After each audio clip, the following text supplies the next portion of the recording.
let's do the thing. Shadowbringers Part 2. Last time, we did a lot. we just did a lot.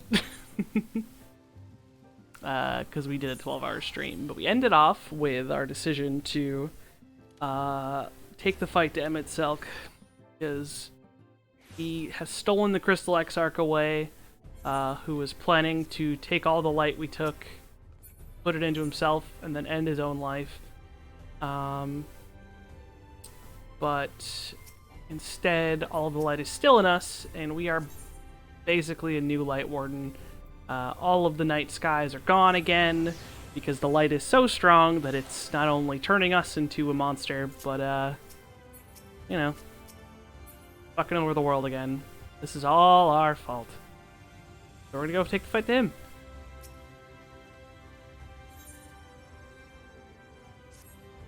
Thine affairs are in order, then I shall unfold to thee my proposal. Our destination is the ocean floor, yet our goal is not simply to arrive there. Nay, we must needs have the means to breathe and fight freely.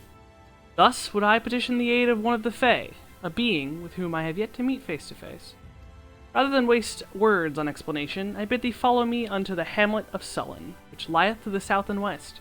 All will become abundantly clear, I promise thee.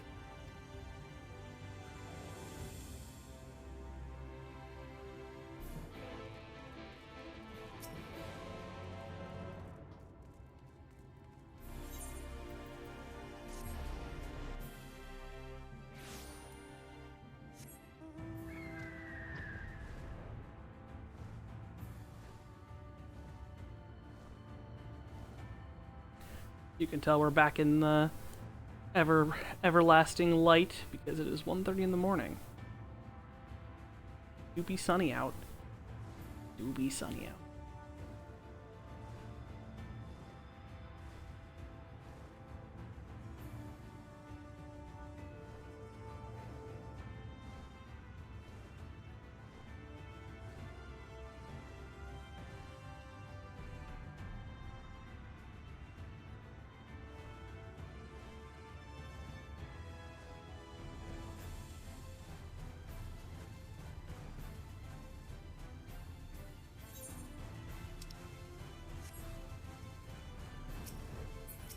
Oop. There, to the west, canst thou discern the hump of an isle rising above the water. That foliage-covered mass hideth the key to our safe descent. Swim close, and plunge thee beneath the surface. Thou shalt soon divine the reason for mine insistence. Though it may be much to my shame, I can but flail and flounder, where thou mayst glide as a fish. I shall board a boat to the island, and spare one and all the spectacle of mine inept strokes. Okay, it's okay, buddy. Alfino can't swim either.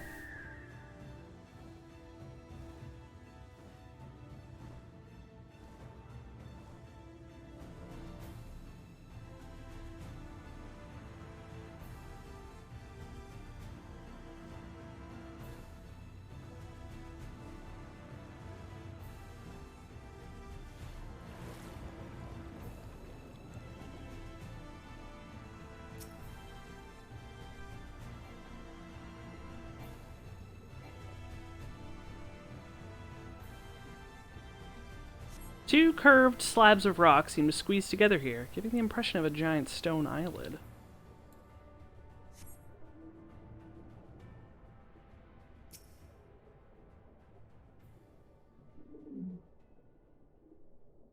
Though it appears solid enough, the rock yields slightly under your touch. Was the surface gently shifting, or was it just your imagination?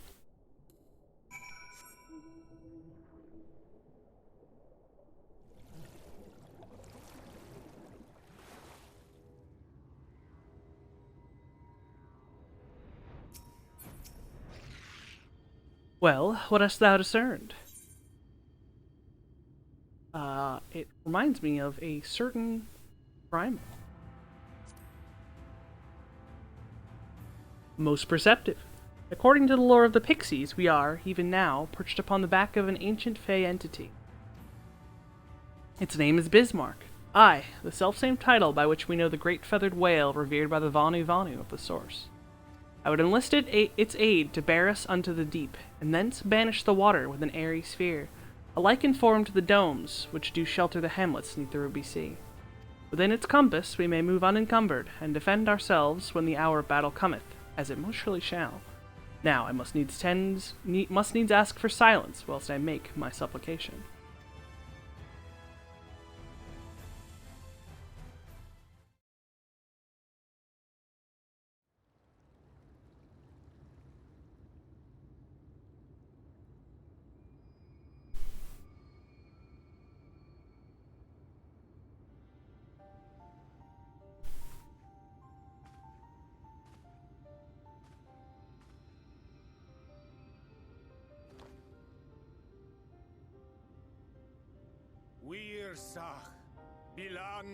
O great and serene Bismarck.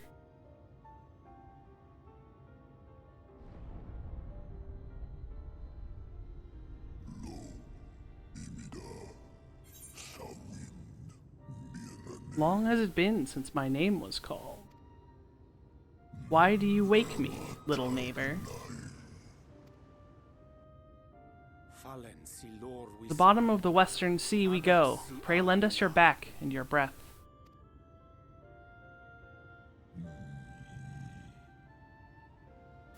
This world is in twilight. I wait for the sun to set. Wish only to Oh dear. I don't need to speak Fey to know that didn't go well. We need Fey wool.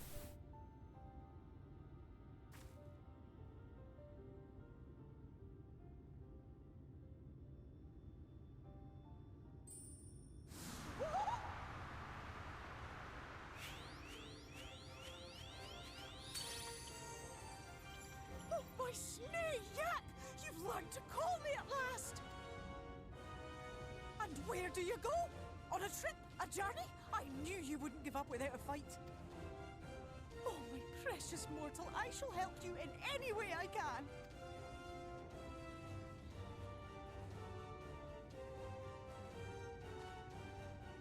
Yes, Bismail, we Sleepy Bismarck, you old pixie. These are my precious, precious saplings.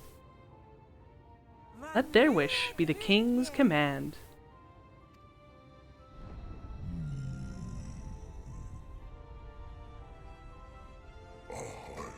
What a rare thing to awaken to.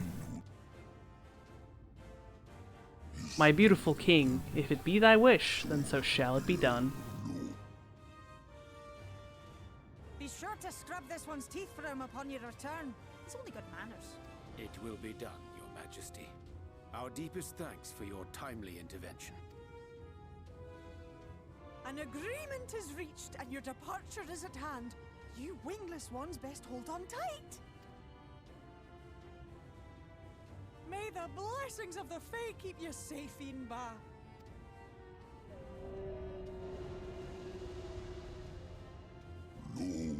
To the western sea we go. Wrapped in my breath, I will see you to your destination, little neighbors.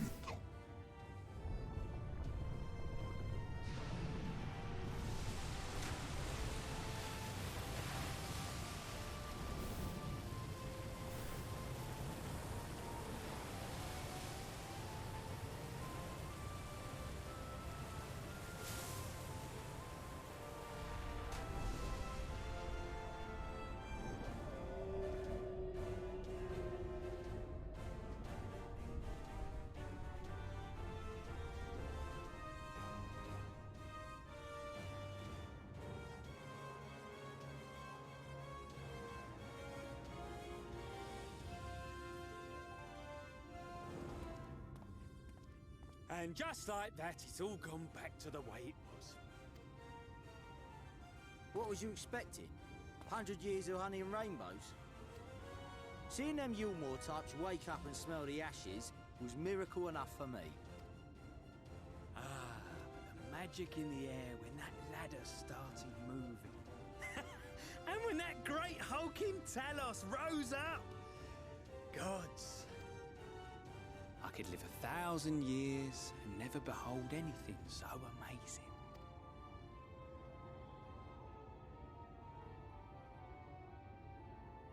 water! Do you see that?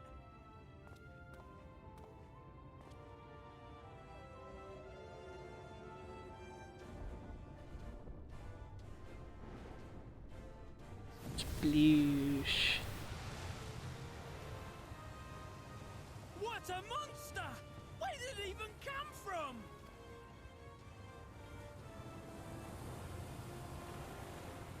Whoa there! It's not stopping. You'll die.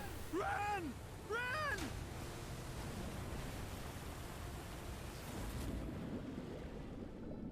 Just like that, we murdered 2 men. Whoops. I have fulfilled my duty. I now return to the lake. I have not flown in an age. It was pleasant. May your journey be a safe one, little neighbors.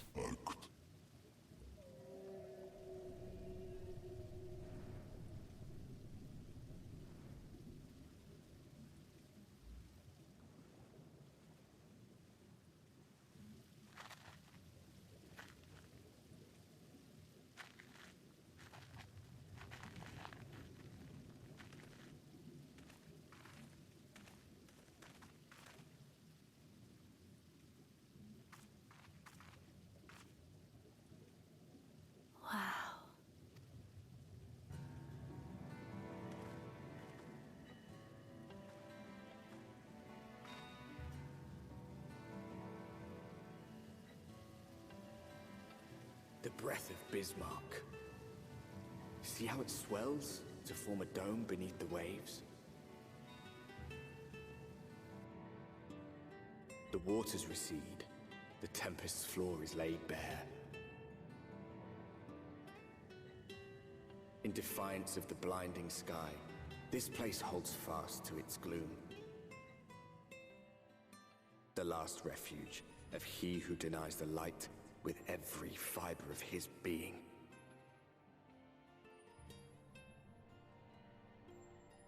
You stand at the precipice, hero. Journey unto the heart of darkness. Finish it.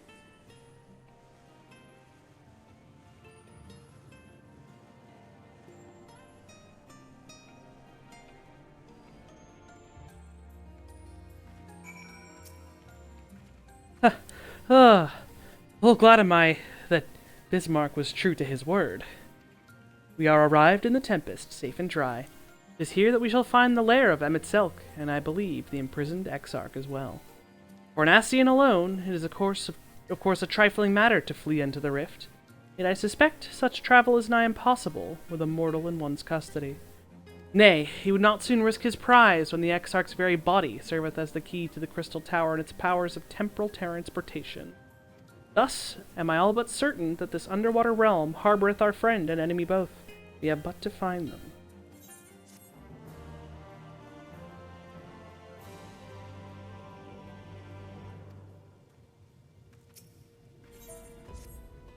Now, as for where we should be looking, I rather doubt that Emmett Selk will be sitting around out in the open. I propose we follow the slope down towards the deeper trenches, and keep an eye out for rock formations large enough to house a stronghold. Let us be off then, but watch your footing. The ground is still wet and like to be slippery.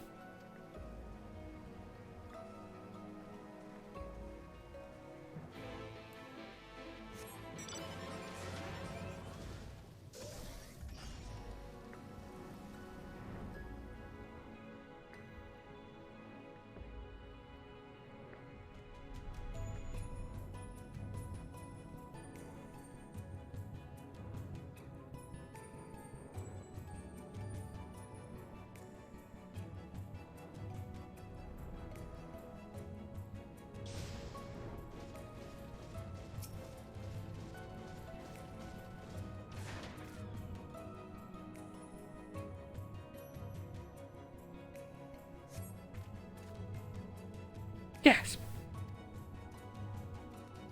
You're welcome.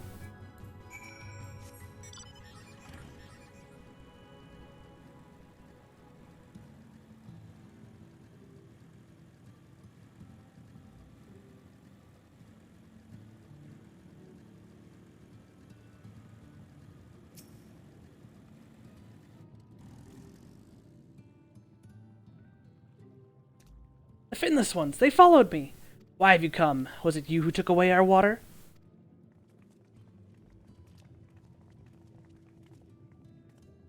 Ah, so this is where the Ondo make their home. I had wondered. Pray forgive us any inconvenience we have caused. We were not aware your people lived here in the Tempest. We need this great dome of air that we might conduct a most urgent search, and thus beg for your understanding. Chieftain, what are we to do?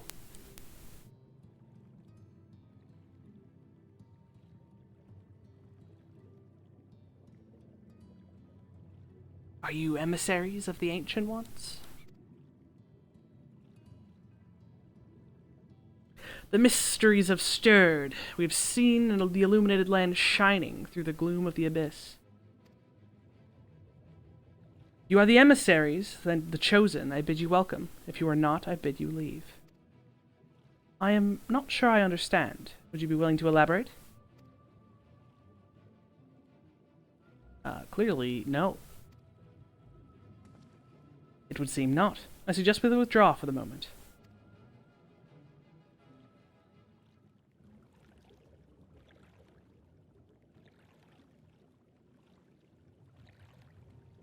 What's the plan? Given your condition, I'm reluctant to suggest lingering here. That said, our presently meandering search would proceed far more swiftly if we could call upon the Ondo's local knowledge.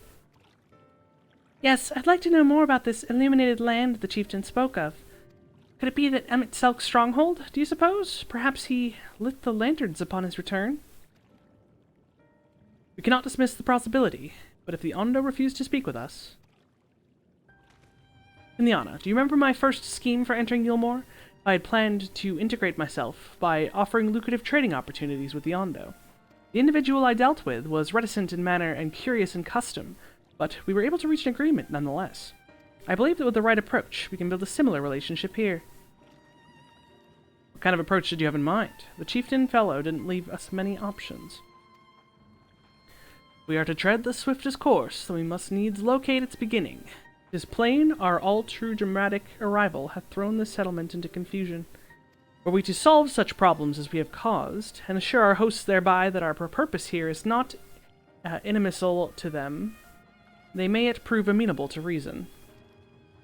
I smell chores, but very well, if it can be done quickly. What do you think? I have nothing better to offer, but I do worry what will happen to if the Ondo's tales end up leading us to a dead end. I cannot say for certain, but I sense this tribe has a deeper connection to the Ascians than first meets the eye. It warrants further investigation. Thus I cast my vote in favor of aiding the settlement for the time being. Let's do what we do best.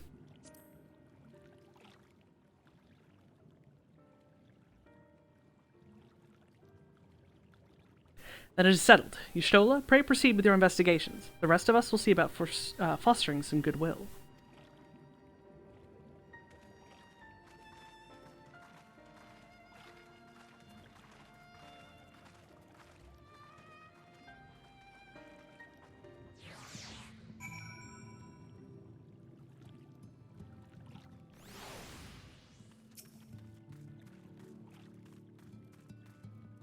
Ileana, you won't believe who I've just bumped into. This is Pash Oon, the very fellow I did business with prior to our ill-fated stay in Yulmore. I waited and you did not come. Then the Mistal came, but his visits did not continue. I am truly sorry, Pash Oon. Things did not proceed as planned. There ought we can try and do by way of an apology. Perhaps. Where the dry return, a cavern to the north, is home to giant crabs. We do not fear the crab, for we are the swifter swimmers. But now that there is no water, we run, and they scuttle close behind, snipping and snapping with their claws. There are too many of them. Too many. Ah, I believe I can be of assistance there. What of you, Kinliana? If you've not found a task, you are most welcome to join me. Indeed, I should appreciate the company, where the dry return has a rather ominous ring to it.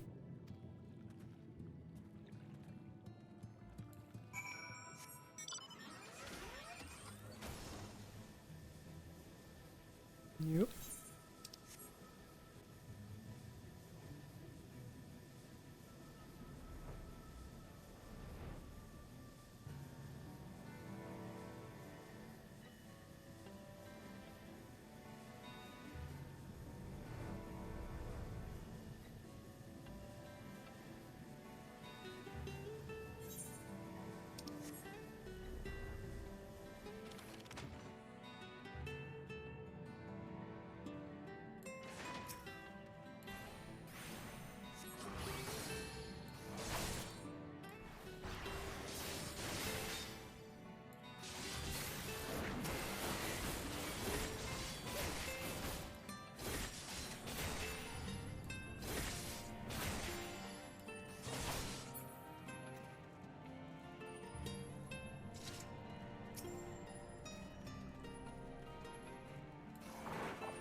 could crack their shells? You must be stronger than you look.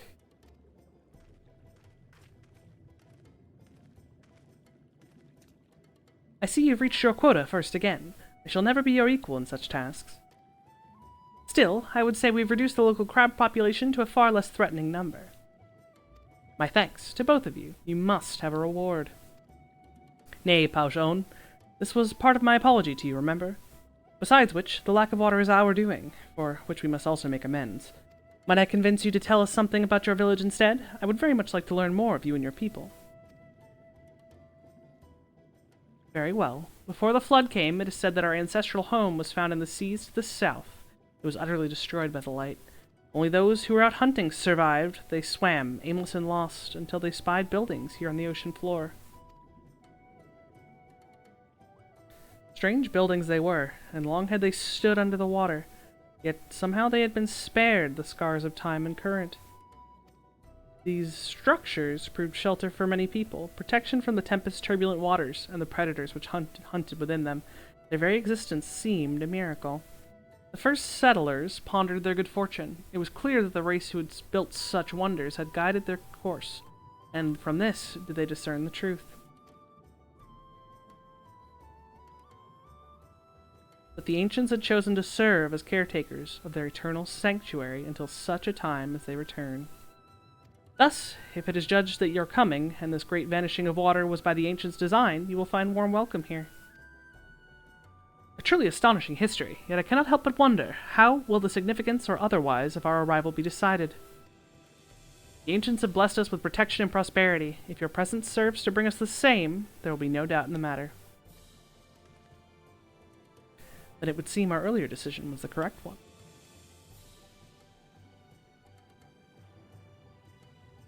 We thank you for the lesson, Pauchon. We'll continue to do all we can to assist your people. Should you desire our help with any other trouble, pray do not hesitate to ask. We should return to the task at hand, only do try not to overexert yourself, my friend. The risk far outweighs the gain.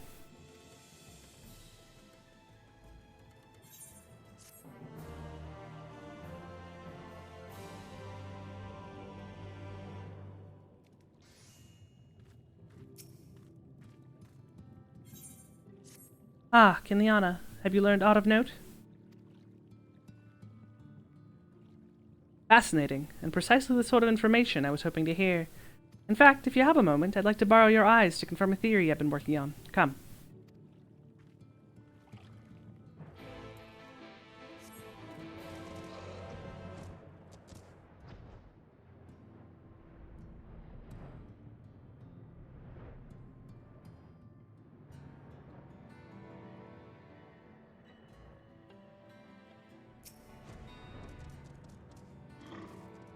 Now, there are two tasks I would have you perform.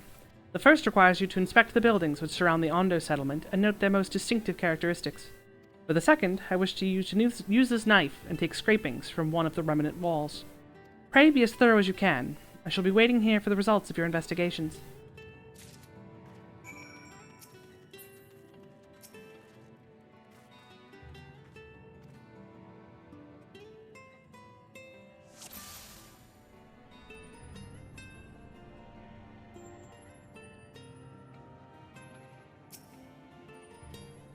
The tall, slender tower features many elaborate windows, the likes of which you have seen nowhere else.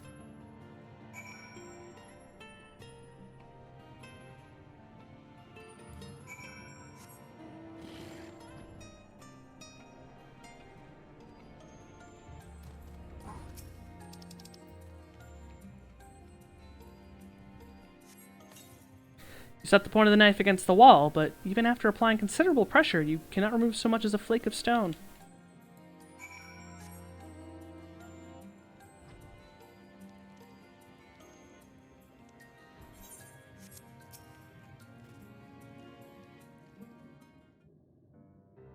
And what have you discovered?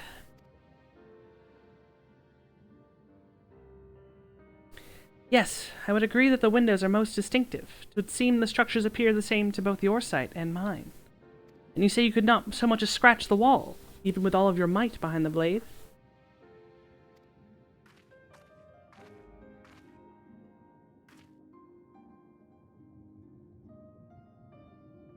Ileana, everywhere I turn in this place, my gaze is drawn by peculiar materials for which I do not have a name. The buildings I have had you investigate are prime examples. They may appear to be constructed of ordinary stone, but I assure you it is nothing of the sort. If pressed, I would describe the substance as composite of several mineral properties, blended to create a material of unparalleled durability. Even the Ronkin Empire, once the greatest power in Norvrent, produced nothing which compares to this level of perfection. But if not the Ronkins, then who? Who are these ancients the Ondo claim as the architects of their sanctuary? I suspect our answer lies with the reason Emmett Selk withdrew here to the Tempest.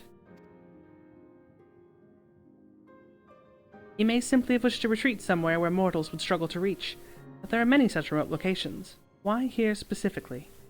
Emmett Selk is devoted to his role, and thus we must assume his choice of stronghold somehow serves the Ascian agenda. Or mayhap, there's a place more dear to him than any other.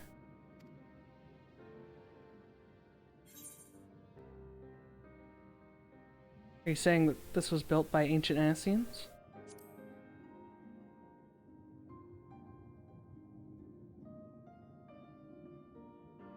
That's my theory, that these structures are remnants of a time before history, of a star that was yet whole and unbroken. Such traces in the source would have been obliterated by the succession of umbral calamities, but here in the first, they might have remained untouched for millennia.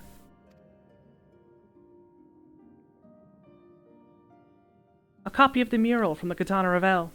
Almet presented it to me during my visit to Fano, after our victory in Calusia.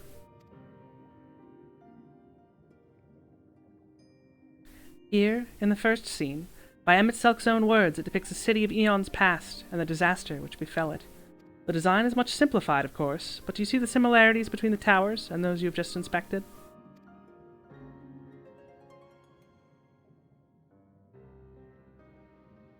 We are close to the truth, I feel. Let us search the surrounds for another tower, one which matches the picture near enough to remove all doubt. From what I have seen, not more than sand and more sand lies to the east, and the south held no such structures. I suggest we try our luck further to the northwest.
Maybe?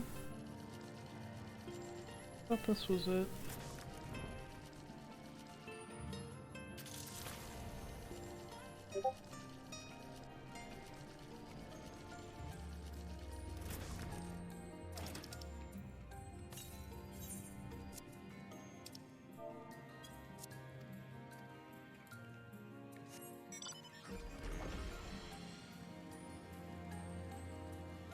Pretty sure this is the structure. Point to look at it from.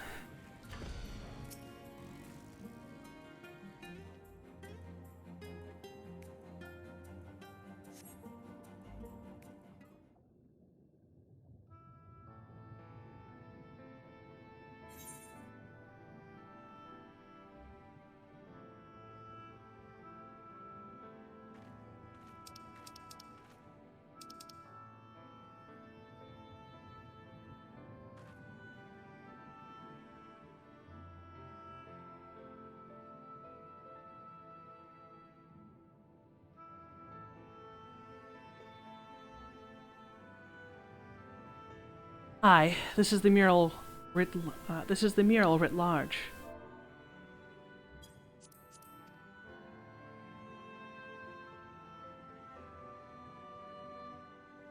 Though I cannot guess at its purpose, it must have been an imposing sight. How much of the tower's height lies hidden beneath the ground, I wonder? Centuries of our history have settled upon such ruins, countless layers of dust and sediment. An entire civilization, its existence forgotten by all except for a handful of Ascians. And yet it did exist. They lived here, in this city.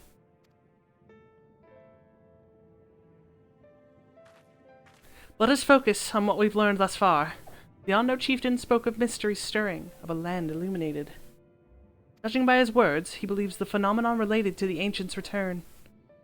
Thus can we surmise that what the Ondo saw shining in the abyss was, in all likelihood, yet another remnant of this age-old civilization. And who else would light the lanterns, as Reen put it, than Emmett Selk himself? It is almost certain that he is here.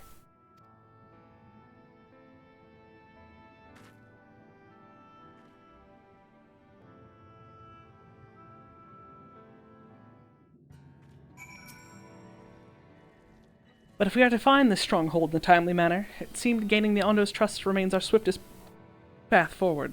Excuse me. I only hope our deeds are enough to win them over.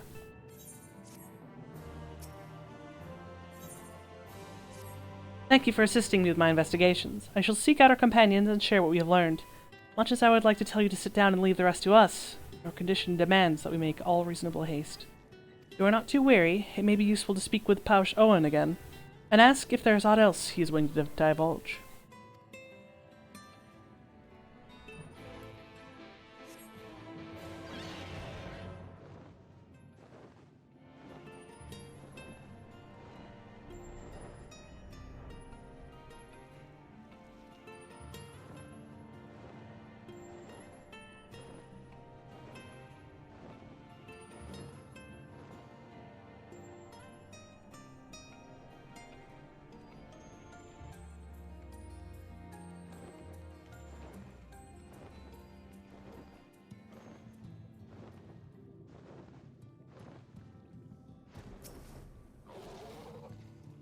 Ah, Elfino's friend. You and your companions have done much to repair the damage caused when the waters parted. Anything else you can do? Have you been to the Walls of the Forgotten?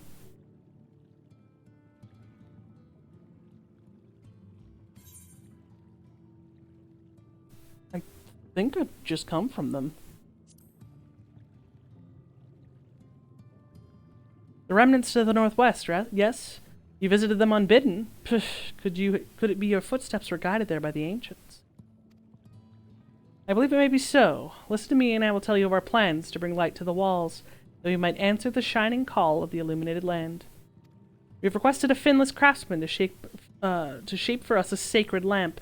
He is odd for a land dweller, choosing as he does to live in the ocean, but his skill is beyond question. It is concerning, however, that we have heard nothing of his progress. If we were to visit this artisan and return with our long-awaited light, then any doubt to your purpose would be laid to rest. His name is Grendolt. You'll find his workshop in a metal structure to the south.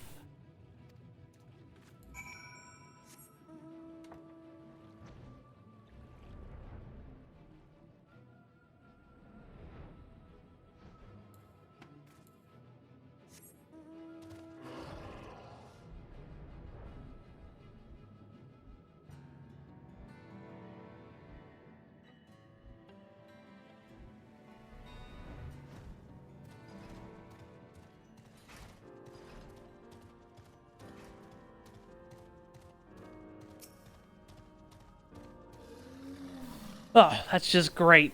That's it. My mind's playing tricks on me now. Look, Grendolt, someone's come to visit you at the bottom of the bleeding ocean. Or, might be you're a ghost, eh? Go on, Fellshade, feast yourself on me rotten soul. I've got no use for it. A craftsman who can't craft is more pointless than a sea slug with a dome and hammer. And that's assuming an insult to bloody sea slugs.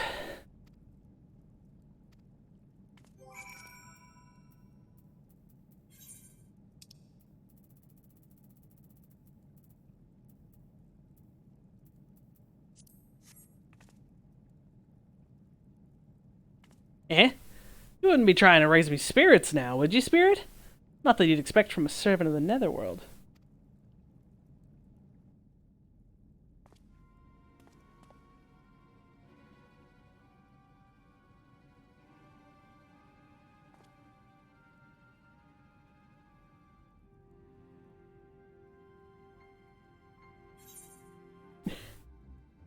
Have we met before?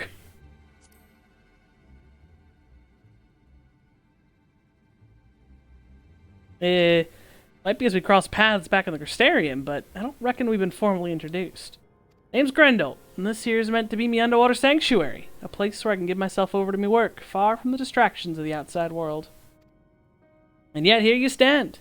Now what's so damned important you'll dive all the way to the bottom of the bleeding tempest to bother me? Ah, yonder's lamp. God's curse me, empty head. I've not made so much as a start.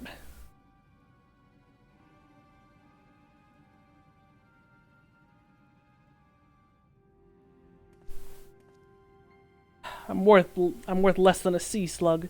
Nay, the slime left by a sea slug. My delivery date's long past, me workbench is untouched, and I call myself a bleeding artisan.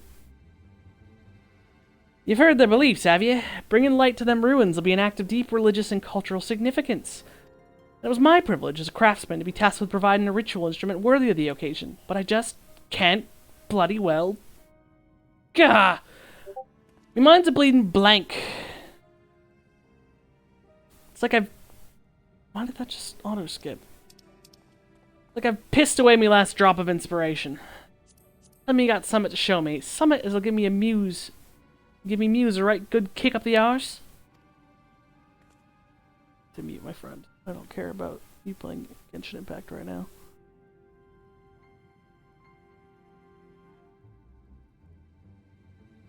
The Yondo want to honor the coming of these ancients, so their answering light got to blaze with the right kind of brightness.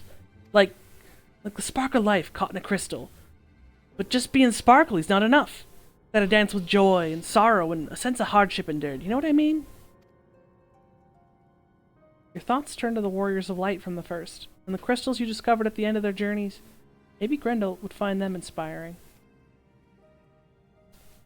This is where you are required to do the role quests of Shadowbringers, otherwise you get here and you have nothing to show this man.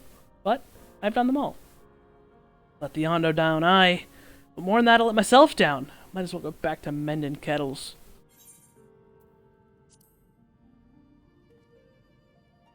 What's that you got there? Such striking beauty. It shines with heartache and laughter and the transience of life, like the turmoil of history made manifest. Aye, I can see the brilliance of the crystal's legacy.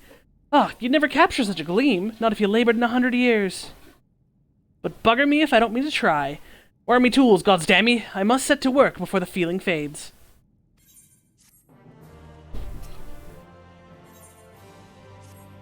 I can feel it. A vision forming in me mind. Step aside, lass, and let me itching hands get to work.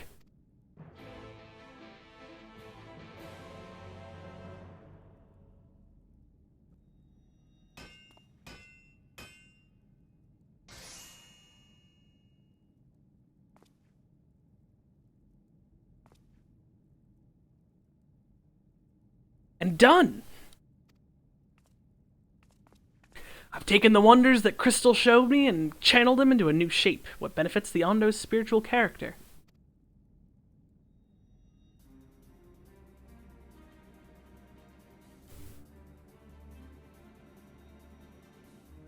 Not a bad job, if I do say so myself. And to think, I was this close to hanging up my hammer after studying the craft of the ancients. And across the length and breadth of Norvrent and gobbled up every scrap of crafting wisdom that I could find. No matter what techniques I tried, my work was just no comparison. Couldn't even figure out how they put the damn buildings together. A mystery for the ages. That's what drew me here in the first place. I built my workshop, got the forges burning, then lost me bleeding will to craft. Thank the gods for that crystal of yours, or I might never have gotten it back. I won't pry into your business, but I reckon your little miracle there has been through the kind of journey they sing I won't pry into your business, but I reckon your little miracle there has been through the kind of journey they sing songs about. The echoes of the memory it holds just speak directly to your heart. Aye, I can still feel them coursing through me. The inspiration's not fading away. It's welling up, stronger and stronger. Give me the chance, and I reckon I'll weave the Crystal Saga into another thing as well. But bugger me, I'd almost forgotten the Yondo's commission. You could drag the lamp over to Tolsh Oth for me. I'll stay here and dream up new armaments for you to try.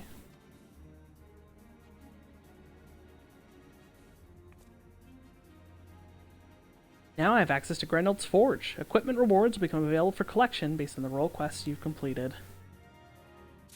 This man gives you your class gear for reaching max level.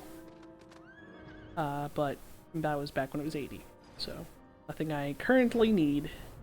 I'm sure I have it tucked away somewhere in a retainer. Actually, yeah, no, it is 80. The 90 gear is you can put it on at 89, but I don't think you can put this stuff on at 79 because my Astro's technically 79. What is it that you have there? The sacred lamp! Then the Finless One has kept his promise. My people tell me of the many deeds you performed in the name of aiding the cups, and now you come to me, bring the light we had almost surrendered hope of ever seeing. You can doubt your purity no longer. Your arrival was the will of the ancients. Yes, the time for fear is past. We shall take the lamp and unveil its austere illumination upon the walls of the Forgotten. Gather there with your companions, and we shall speak again once our prayers have been offered.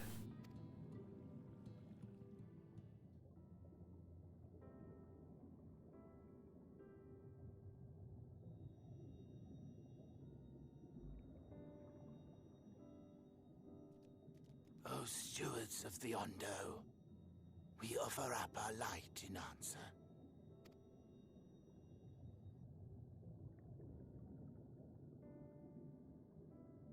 That crystal you showed the artisan. Was it... Did it belong to one of my friends? Missed that part, did you?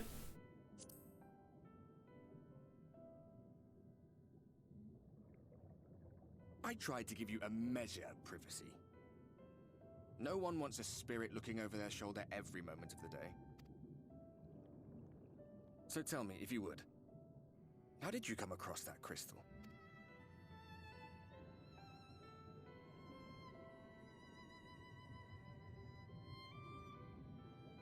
I was right then.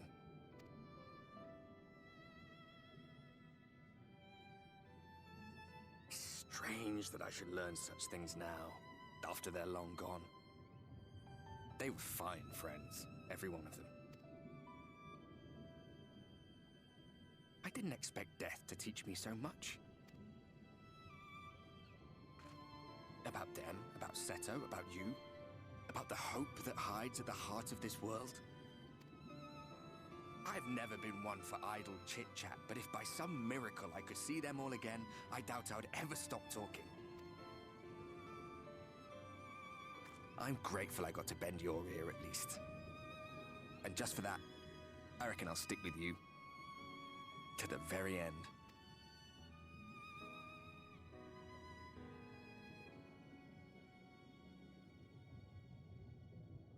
Apologies, we were a little late to the gathering.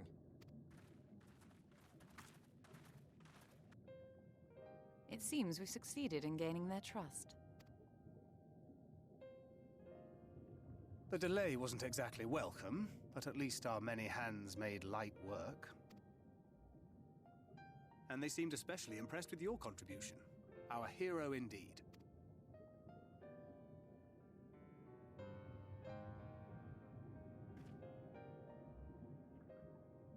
Y'shtola was telling us those structures may date back to the age of the Ascians. An Ascian homeland. Despite his many protestations, I never quite believed Emmett Selk was telling the truth. Nor I. But there is no denying the evidence before our eyes. Clearly this was once a great city. A home they would see restored, no matter how many tens of thousands of years it takes. It's a hollow dream when you think about it. Even if they manage to rejoin all the worlds, they'll never bring back the ones who were lost. But would I have done any different?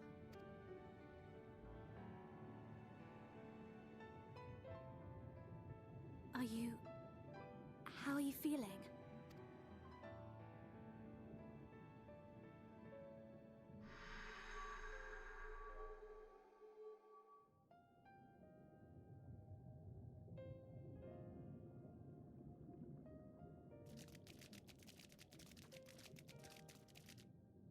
You have completed your devotions? Yes.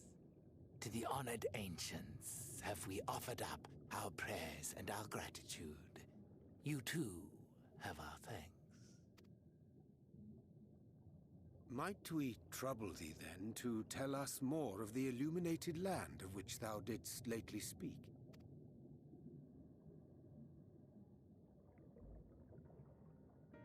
To the west of here lies a great trench. Some days ago, a light appeared in that endless darkness. Curious, we ventured closer and discovered in the depths an entire city.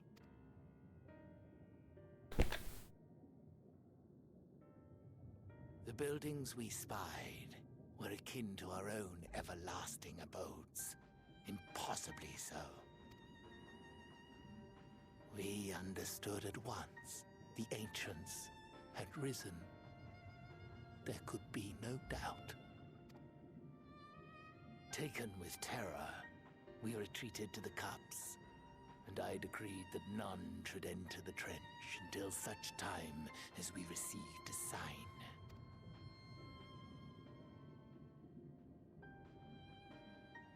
Might it still be possible to reach this city of the ancients?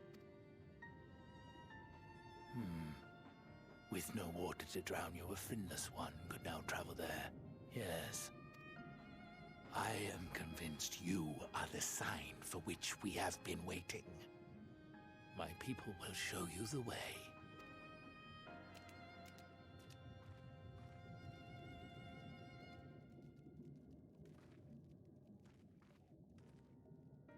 Shall we?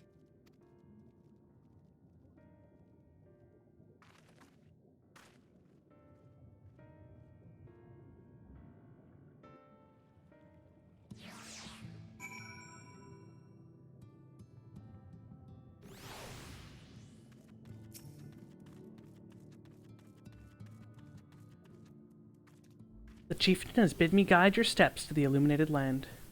Come, the way lies downward. Follow the path of coral and rock, and join your comrades below.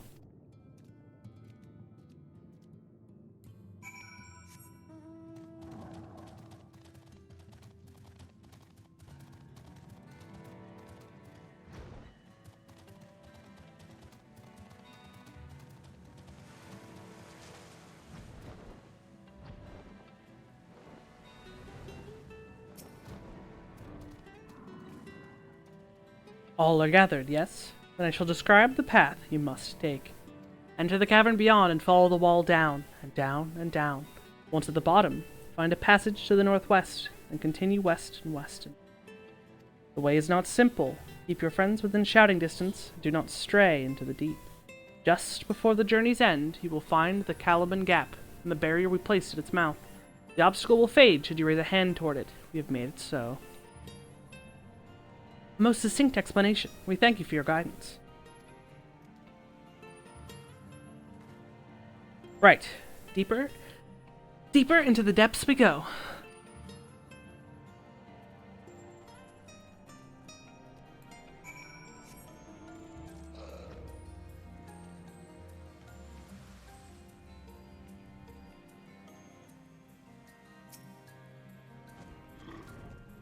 Our guide bade us travel to the cavern floor, and thence to the west. Yet 'twould seem these twisting tunnels defy such simple instructions. Rather than rely on direction alone, I suggest we scout with care and relay the path ahead to those who came behind.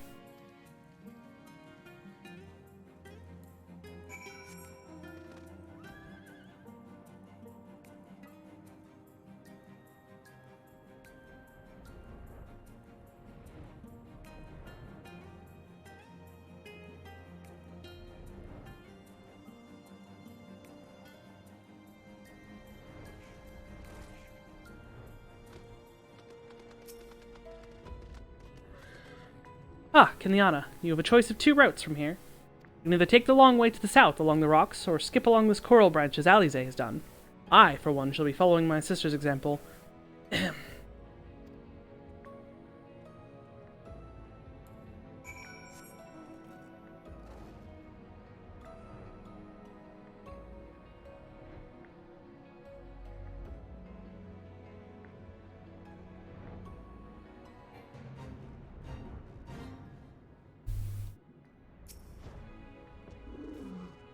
There you are. Come on, I think I found the tunnel we're looking for.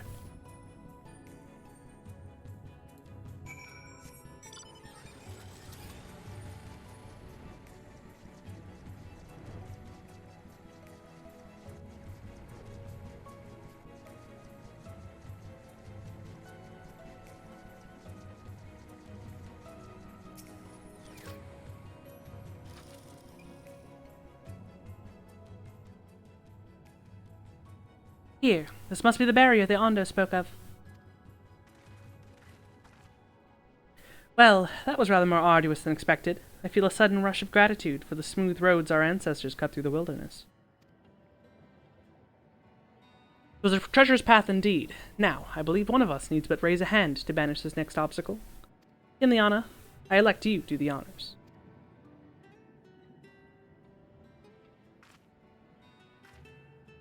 What if I exploded?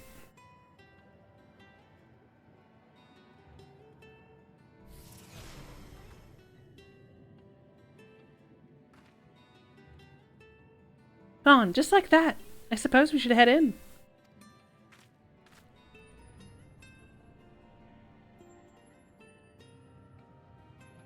Like as not, this tunnel will be just as perilous as the road we walked to get here. Let's all stay aware of our surroundings, shall we?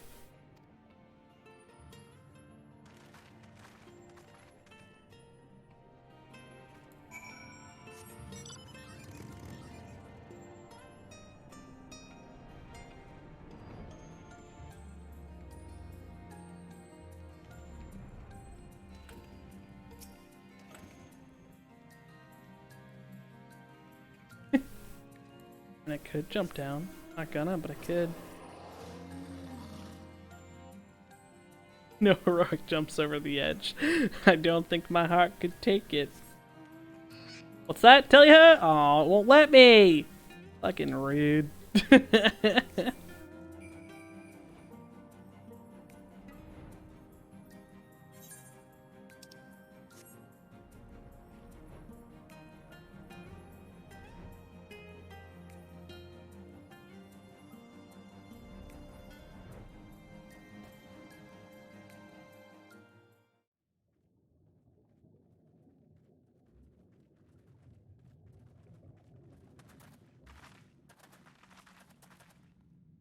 By the gods.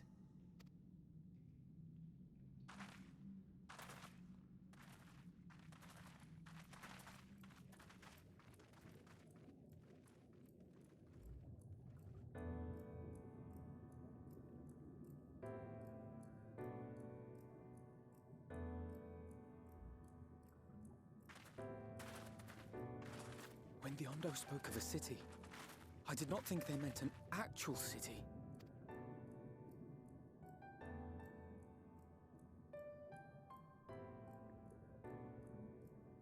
Then we are seeing the same view.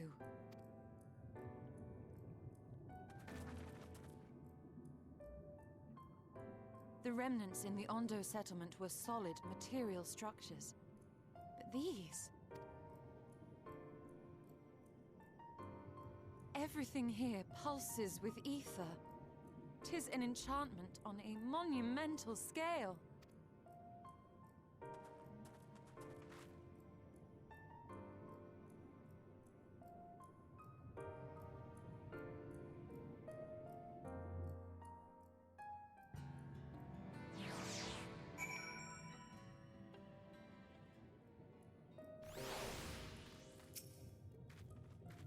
Ileana, did you note the style of the architecture? It's the same used for the remnants of the cups and the mural's painted towers. Look closely. Emet-Selch has not simply reclaimed these ruins. He has layered the semblance of an entire city upon them. Gods, the magnitude of his artifice is staggering. Though it pains me to admit, we do not fully understand the feats of which an old-world Ascian is capable.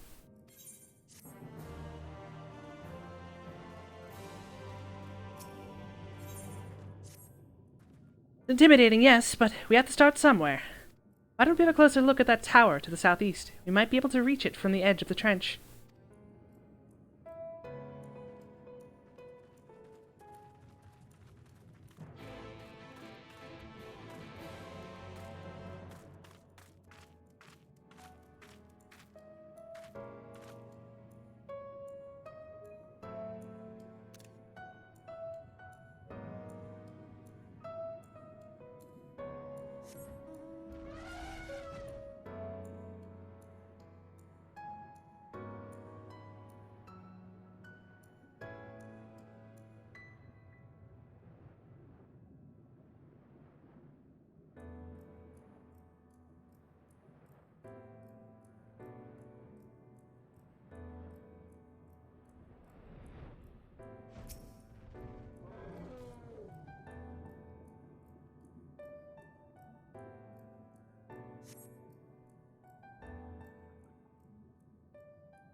Look at the size of those doors.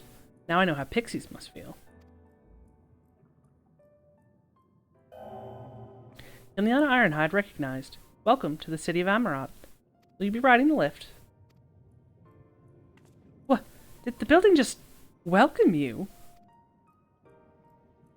Mayhap it is not so passing strange that Emet-Selch not invite Ileana to visit his abode. 'Tis plain thy coming was expected.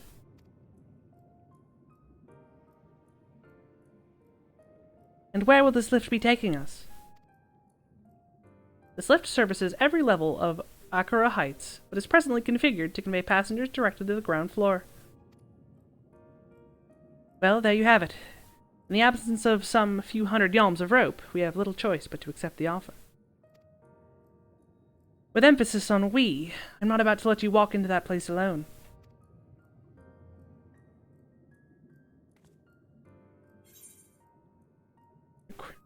I wish to ride the lift.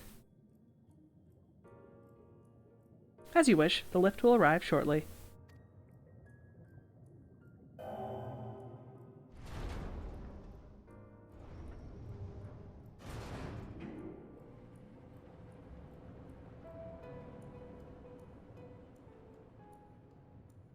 Next stop, ground floor. Facilities include Bureau of the Administrator, the Bureau of the Architect, and the Capitol.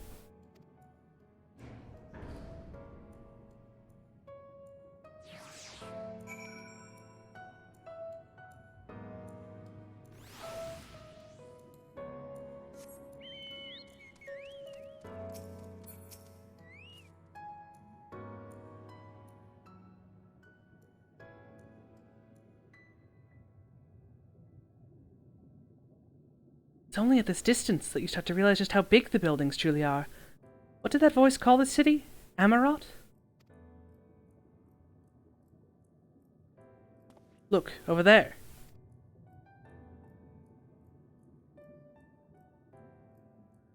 That a person? Ah, no, my mistake. That's a giant. Doesn't seem to have noticed us yet. Giant or no, a resident of this place may have much and more to tell us. I say we make the first move. Alfino, you can't just... Pray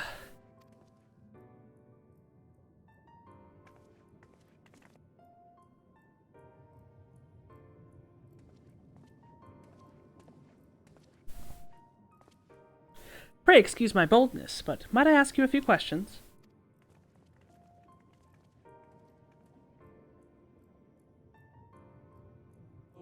Oh, what adorable costumes. Are you children on an excursion? The district has much to teach you.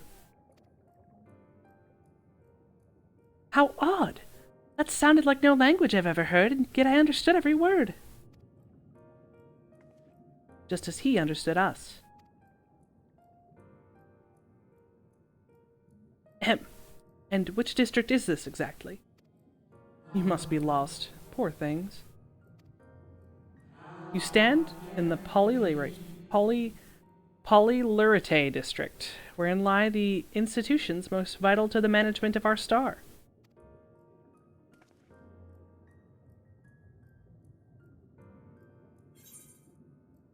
Can you tell us where to find Emet-Selch? Ah, I see. You've come to marvel at the workings of the Convocation of 14. Hardly surprising, I suppose. The whole world holds its breath as the final days draw near, and our brightest minds race to implement their plans. Thus, you must understand that gaining an audience at this time will be next to impossible. You'd hurry home now, before your families begin to worry. You need me to walk you back? No, thank you. We'll be fine.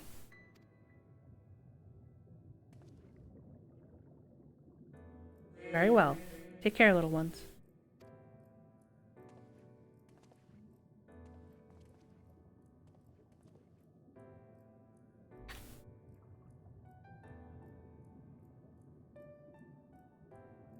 What was that all about? To my eyes, those people appear as arcane entities. I suspect Emet-Selch wove them from ether, much as he reconstructed the rest of the city. Final days.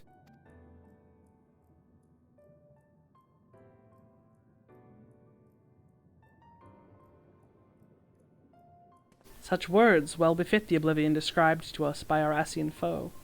A catastrophe of unprecedented scale, which did set in motion the summoning of Zodiark, and thence Heidelin herself. But that happened centuries and centuries ago, didn't it? That man spoke as if it were rushing to avert disaster here and now.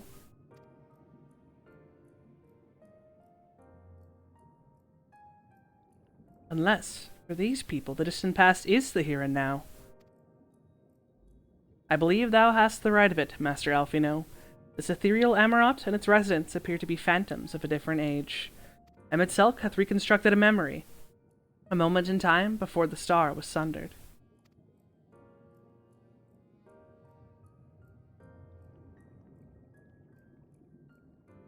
So we find ourselves in a long-destroyed city inhabited by the long-departed. An unusual situation, to be sure, but at least we're able to parley with these ancients. In fact, they seem downright eager to chat. I say we use this to our advantage. Split up, strike up some conversations, and see if we can't learn the location of our quarry. While we're at it, it wouldn't hurt to wheedle out a few more details regarding this convocation of 14 and their impending disaster.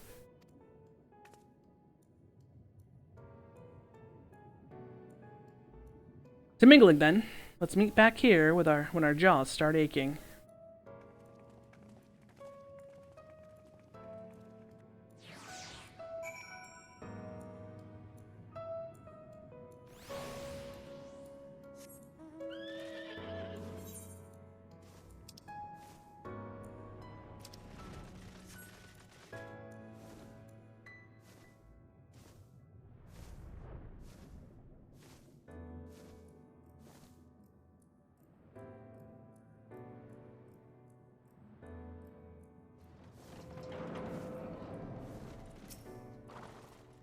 It would seem the hall has hosted a most precious visitor this day. And what, pray tell, shall be the subject of our discussion, young one? Ah, the convocation and their handling of the coming peril. It is only natural that you should have questions. Shall we begin with the members themselves? As all know, the 14 are the wisest and most puissant among us. They are stewards of order, responsible for decisions which keep the star turning season after season. Be it the Speaker, La Habrea, or the Emissary Elidibus, each seat is occupied by an elected sage of surpassing intellect. Logriff, Metron, Emetzelk, their individual titles have, as a gesture of respect and a matter of tradition, become synonymous with their incumbents. Thus it is with great incredulity that I greet this recent rumor that the seat in the convocation is soon to be left vacant. Proven true, it should be an unprecedented development, and testament to the immense pressure under which our saviors are toiling. In any event, I for one am confident they shall deliver our star into salvation.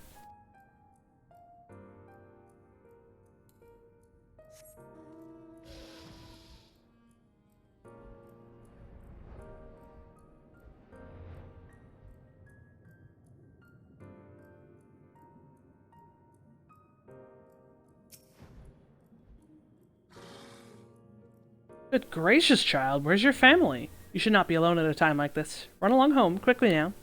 Have you not heard? Though yet confined to the lands across the sea, a terrible phenomenon afflicts our star. They are calling it the final days. It is said it starts suddenly, a cacophonous keening from beneath the earth. The sound distorts all living things within earshot, and wrests from us control of our creation magics. Once that happens, all is lost.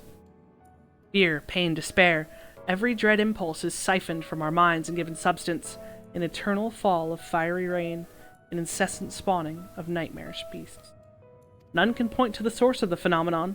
It is as if the star itself has fallen ill, as if a force inimical to life now festers and spreads. It is only a matter of time until Amarot 2 resounds to that discordant squall. You should stay with your loved ones, child. Stay with them. Man. It hurts to hear them talk about it now that we know exactly what done did it. But back in the day, we did not know.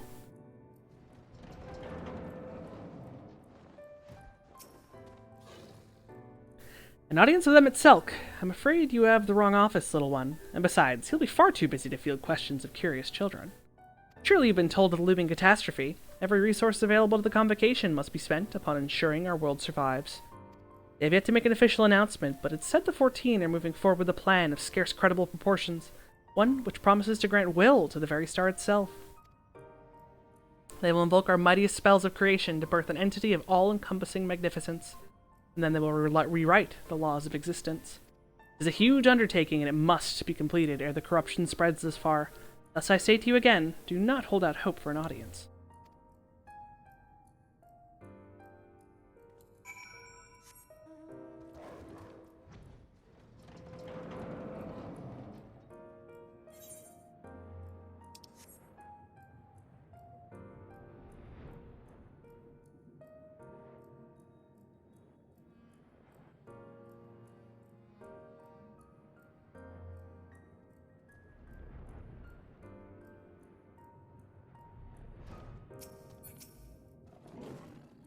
Ileana, if I was not certain before than I am now, the people of this city believe they face the end of the world. I cannot imagine what purpose compelled them itself to recreate this ancient Amarot.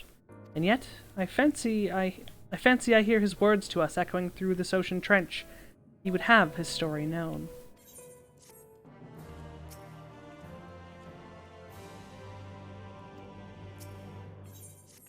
We can compare notes once the others return. Hopefully then our next move will become clear.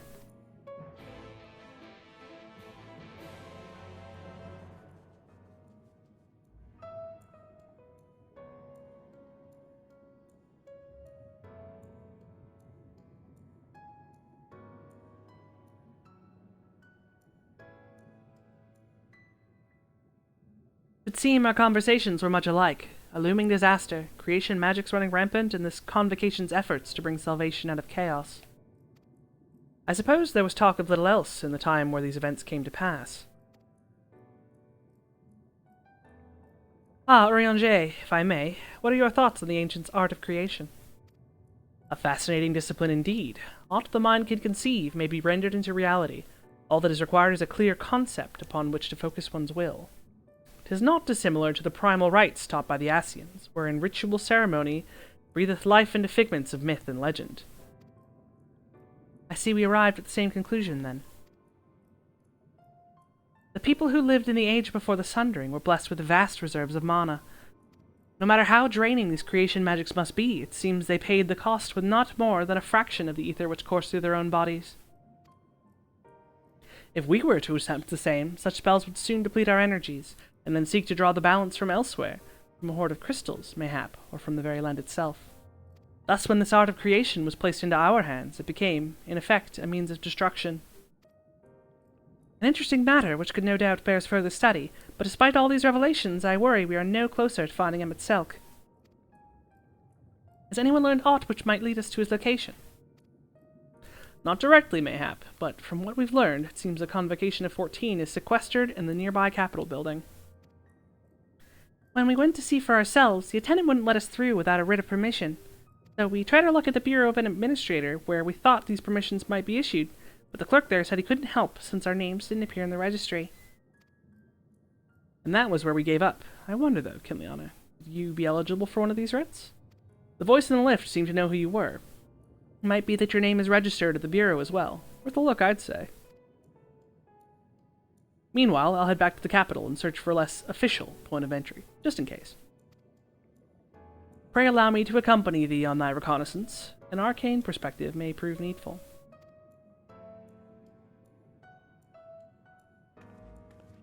I think I'd like to speak more with these ancients. Maybe they know something that could help cure Kinliana's condition. Would you mind coming with me? Of course I don't mind. Just lead the way.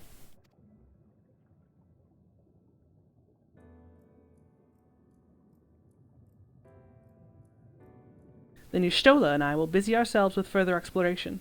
There is surely more intelligence to be had. And so we part ways once more. This time, however, let us reconvene in front of the Capitol.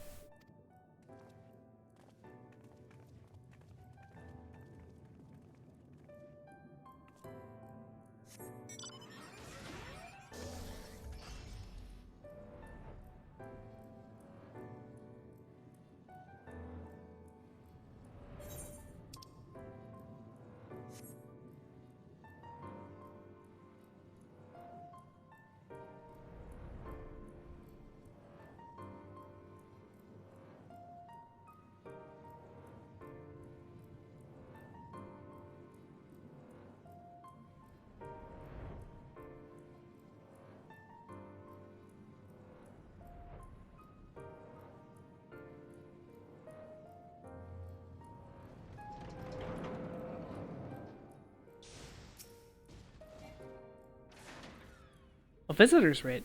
Yes, I can assist you. Full name, please. Leon Ironhide, please wait near the counter while I confirm your details.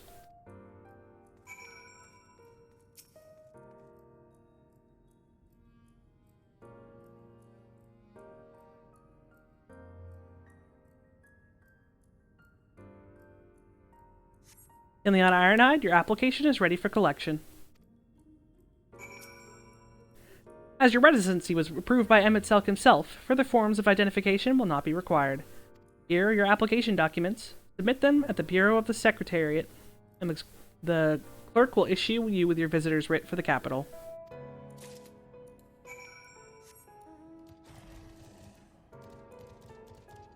I'm curious, do you have anything fun for sale? Sometimes random vendors will have stuff.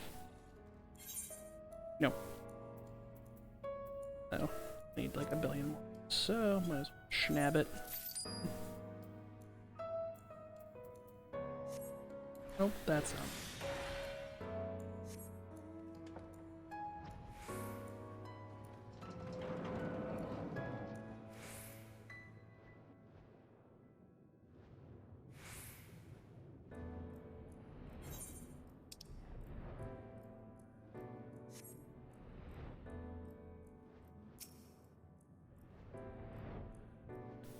Ah, the Cubus.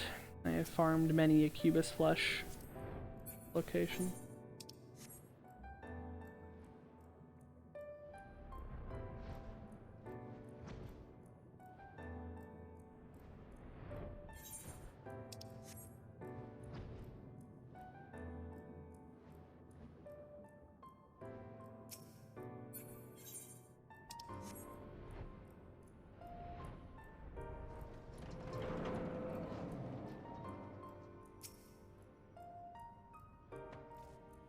Next, please.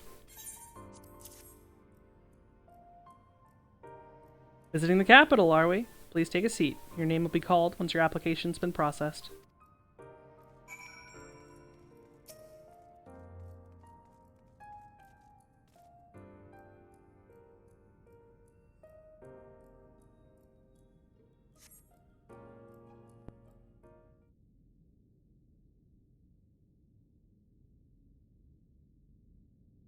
So little.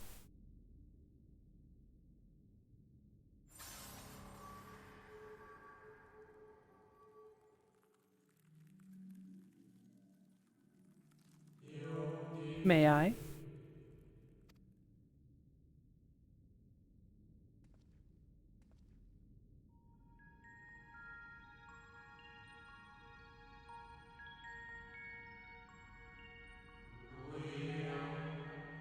You, I think, are from a time beyond ours. Have you followed in the wake of Emmett Selk? Nay, there's no cause for alarm. I am simply a shade, here and not here. I know only that my name is Hythlodaeus, and that this city is a recreation, a phantom moment plucked from the well of history.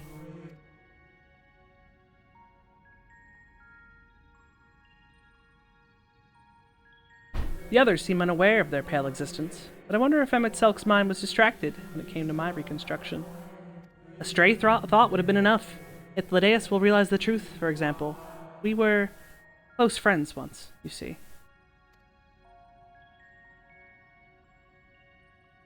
Yet in spite of my perception, I play the same role as all the rest. A bit part, meaning to bring color and noise to this well-crafted stage. Too much scrutiny, and we shall burst like the fragile bubbles we are. Thus I tell you again, my presence is not to concern you. I wish only to share your company whilst we wait.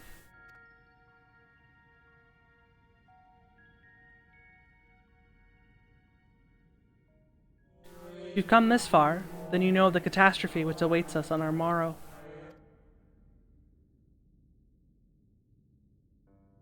The final days. What began as isolated incidents soon swelled into a world-spanning threat. The Convocation of 14, well, it was 13 at the time, endeavored to create a will for our star. They would repair the fundamental laws of order and halt the spread of destruction. But creation on such a scale required an immense source of power. Of those of us who still lived, nearly half offered up their lives in the name of salvation.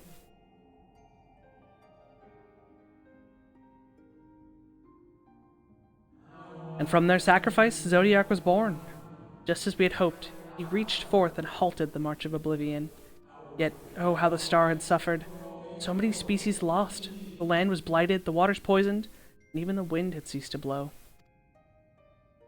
Once more did our people give themselves to Zodiac, another half of our race sacrificed to cleanse the world, to ensure that trees and grasses and myriad tiny lives would sprout and grow and flourish. The cycle of life had begun anew, and we reconsidered the means by which we might protect it. The convocation decided thus: we would nurture our world until it was bursting with vitality. Then, when the time was right, we would offer some portion of its living energy to Zodiac. In return, he would restore to us those brethren whose souls he fed his strength, and together we would resume our role as stewards. There were, however, those who disagreed with this plan. They argued that enough had been sacrificed to Zodiac, that this new world should belong to the lives newly born.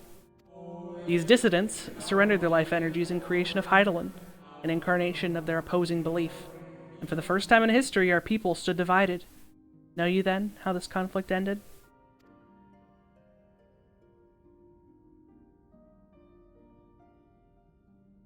I thought you might.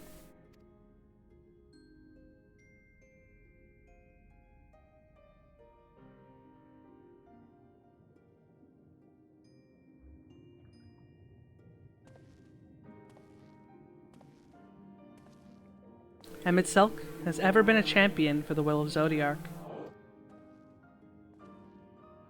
The original plan may have been set back by millennia, but he will not have abandoned his course. He will pay the price for our return by whatever means is necessary. And though he may carry himself with a certain glib ease, Emet-Selch is not a man to bear his burdens lightly. In fact, I imagine they've only grown heavier with every passing century.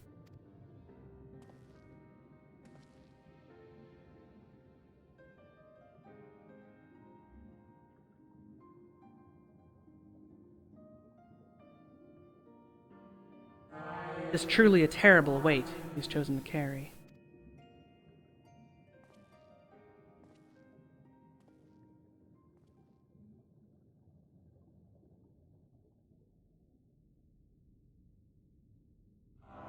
Ileana Ironhide?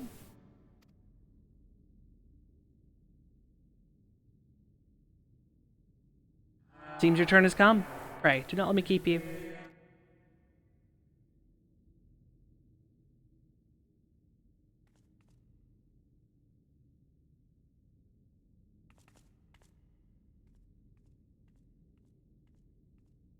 Ah, there was one last thing.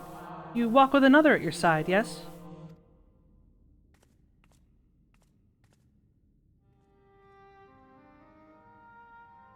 Nay, I see no definite form. Just the faintest suggestion of a second soul. I doubt it visible to anyone but me. Otherwise, I seem only you can see and hear this ethereal companion.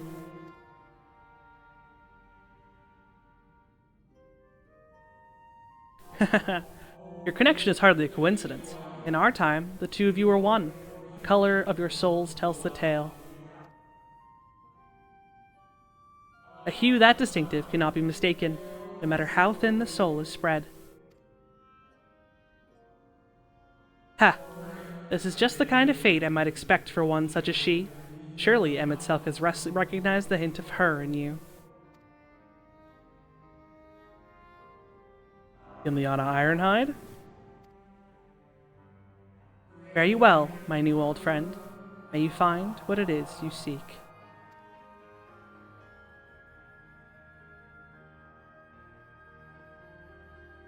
So Ardbert and I share the same soul. Two fragments of some ancient who Hythlodaeus recognized, and he thinks maybe Emet-Selch did as well. Your visitor writ, as requested. When you wish to gain admittance to the capital, simply present the document to the attendant within.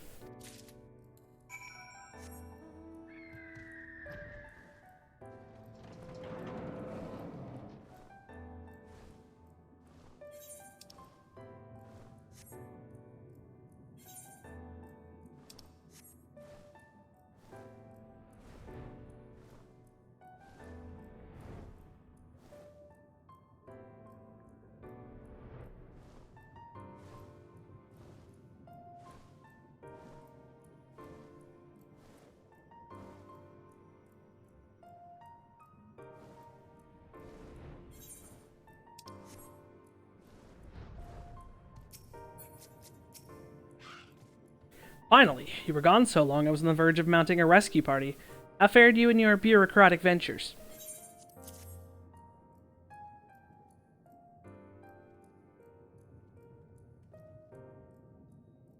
Ah, I see my instincts were correct. And a good thing, too. Urianger and I weighed our chances of breaking into the capital, and an official entrance is by far the more attractive option. The capital boasteth not a single armed sentry. It would seem that in their time they did not deem it needful to post guards. The windows and doors, however, appeared heavily warded.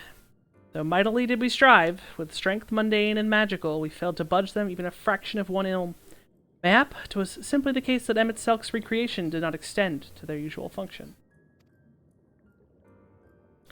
We didn't try everything, of course, but we thought it best to conserve our time and energy for more pressing matters. Speaking of which, Reen and I tried asking about a cure for you. The problem is, these ancients didn't exist beyond Amarats today.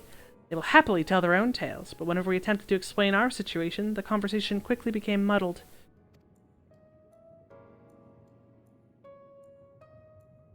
What of you, Kinliana? Was aught worthy of interest said during your efforts to obtain the writ?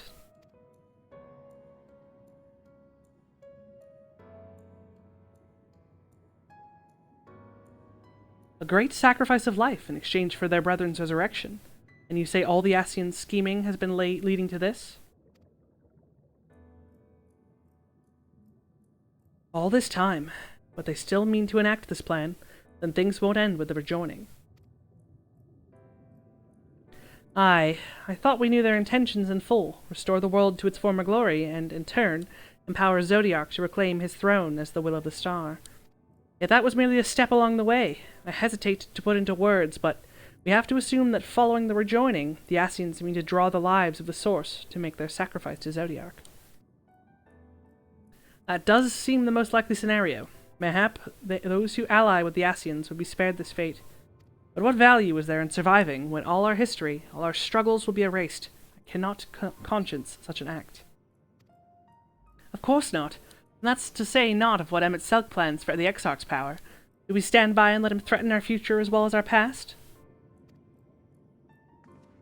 We need to find him, Kinliana, and when we do, make your mark. Change the course of history in a way that's felt by those who came before and those who come after, by everyone you've ever met.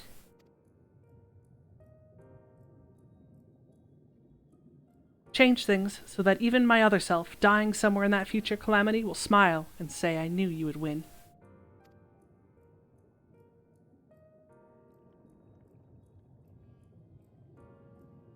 Fighting him at Selk the only way? He created an entire city. It will take everything we have to defeat him, if we even can. And if you push that hard in your current state, the light will break free. The decision to press on lies with you, just as it lies with each and every one of us.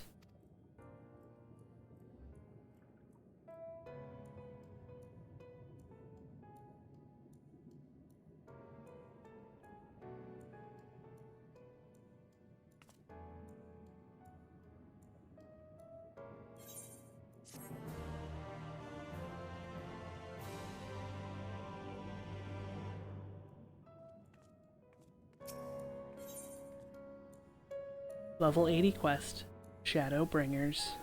Do you remember that talk we had atop the tower in Mordsuk? I am still of the same mind now as I was then. I don't abandon you, you don't abandon me, and together we'll make a difference in this fight. There's always hope if we look for it. I saw it again and again as you tore those veils of light from the sky. If we keep taking that next step forward, there's a chance we'll find a way to save you. No matter how long it takes or how much it hurts, you can count on me to keep on walking.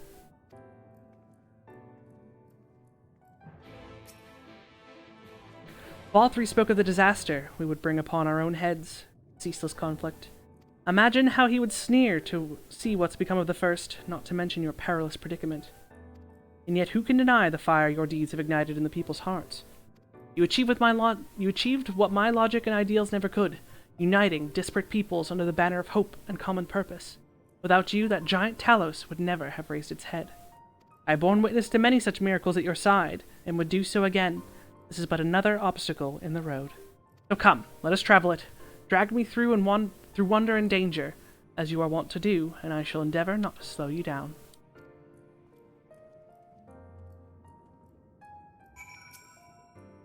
As thou well knowest, if we are to usher Emmett Selk unto his rest, we must needs bind his Ascian soul, and then shatter it with overwhelming force. The former task requireth oversight, as such I have prepared, upon the Exarch's asking, no less, though 'twas ever mine intent to provide said boon. The future whence our noble friend doth hail is a world fallen to Ascian artifice, if he would not see such grim history repeated. In a sense, Emmett Selk's destruction will be the culmination of the Exarch's efforts, a reward for all he hath endured these many years. Yet even as thou stridest into the jaws of peril, forget not that his fondest wish, and that of many others besides, is to see thee survive unto the morrow. 'Tis in pursuit of that happiest of outcomes that I do pledge to remain at thy side.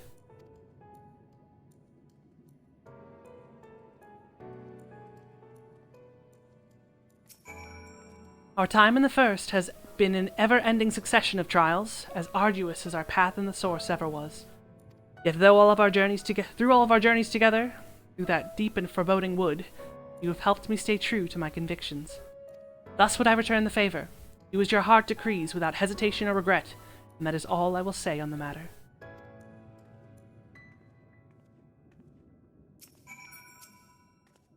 Well, this has put everyone in a solemn mood, hasn't it? Honestly, we're not even sure this will be the end of it. But I suppose we should speak our minds when we have the opportunity. You taught me that much in Almaring. So forgive me this moment of sentiment, Kinliana. By dragging me into this sorry mess, you've given me a chance to think and act as I should have, for Reen's sake. Words cannot express how much this has changed my life, or how grateful I am for your support. I shall express my gratitude through action instead. No matter where you decide to go, I will be there, guarding your back.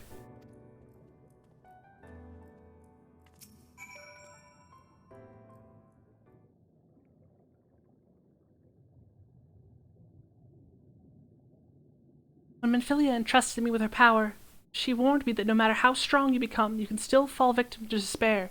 You can still feel powerless. And she was right. After you collapsed at Mount Golg, my hands wouldn't stop shaking. If I made a mistake, if I'd failed to bind the light within you, I was terrified you would die. Even now, you could be moments from turning, and I wouldn't know what to do, how to save you. You, Thancred, the others, you've all been there when I needed help. Minfilia surrendered her life to me, her legacy. I should be ready to do the same for you, and I want to, I do, but I'm not good enough. She told me to follow your example, and I've tried. I've really tried.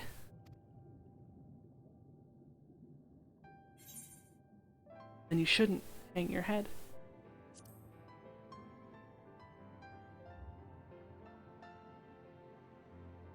I shouldn't?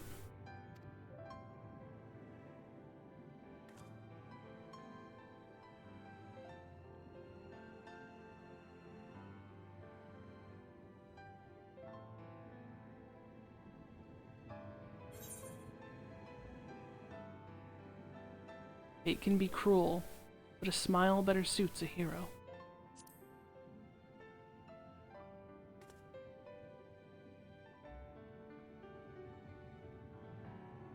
I'm not sure Actually, never mind. I think I'll understand better if I try it for myself. No, nothing will come of brooding here in self-pity. I've made my decision, Kinliana. I'm going with you.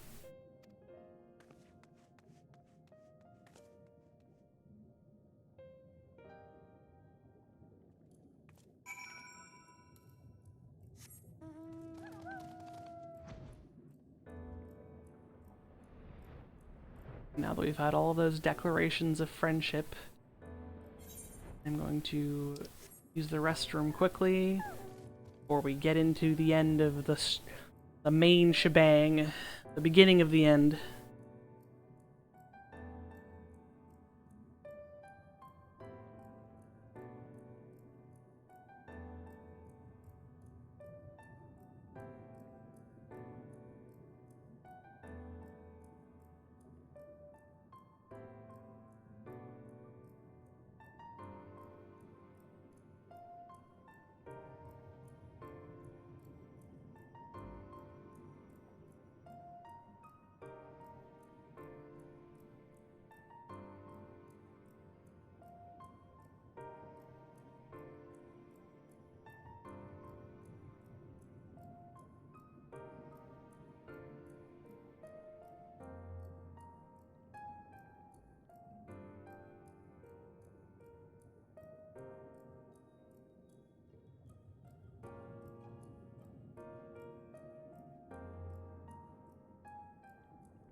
Alright, here we go. Artist who just did a commission for me, tweeted it out, and tagged me in it, so now my Twitter's gonna be blowing up. Which is good, because it's a goddamn good, amazing piece.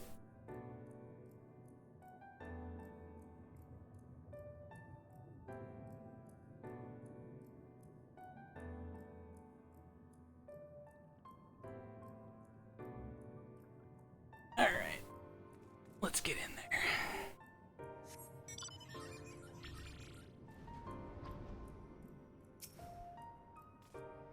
Welcome to the capital. All visitors must present an official writ of permission before admittance will be... Oh, I've got permission. Your documents appear to be in order. You may proceed to the capital, but any guests you choose to bring with you must remain in your vicinity at all times.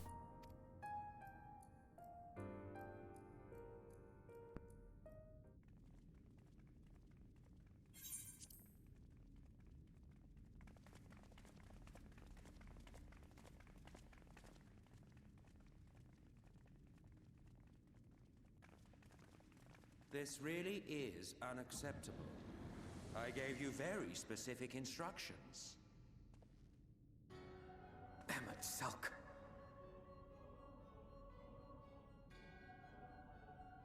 My invitation was for an abomination, ripe with the power to bring about the world's annihilation. Not this half-broken thing. Whatever am I to do with you? And I see you insist on keeping the same familiar company. Are you so lost without them? It is not she who is lost without the familiar. Not content with remaking an entire city, you aim to fill it with the reconstituted souls of the dead. I may have gotten a little carried away in my attention to detail, added a few unnecessary flourishes. Well, there's no point trying to hide it. Yes. Once the rejoining of worlds is complete, Zodiac will regain his full strength and shatter his prison. Then we shall offer up the Source's remaining inhabitants in sacrifice, that we might resurrect our brethren who died to bring Zodiac into existence. But what was it that you came here to do exactly?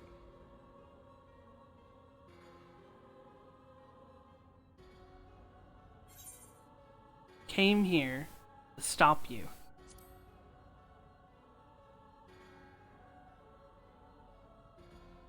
Did you now? One last do-or-die attempt to foil my plans before your mind dissolves into madness? How very, very heroic of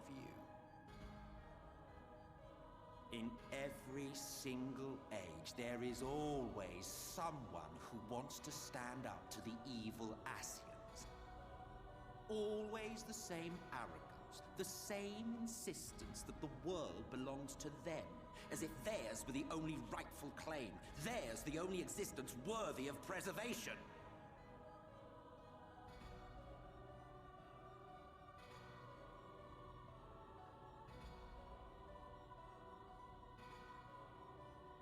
Even now, after everything, you refuse to see reason. You think it unfair that you are subject to suffering? That your lives will be sacrificed for the ancients? Look at me! I have lived 1,000 of your lives. I have broken bread with you, fought with you, grown ill, grown old, sired children, and yes, welcomed death's sweet embrace. For eons have I measured your worth and found you wanting. Too weak and feeble-minded to serve as stewards of any star.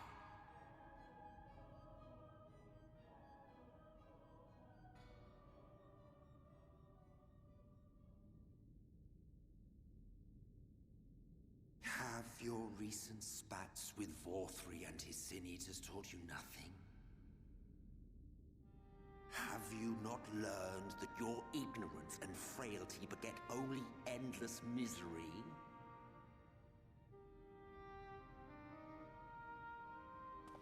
How long do you mean to perpetuate this farce? How much more must I endure your bumbling interference? Let us imagine that the laws of reality are again undone and the world faces true annihilation. Do you honestly believe that half your number would sacrifice themselves to save the other? Of course they wouldn't! And if you had witnessed history unfold as I have, you would reach the same conclusion.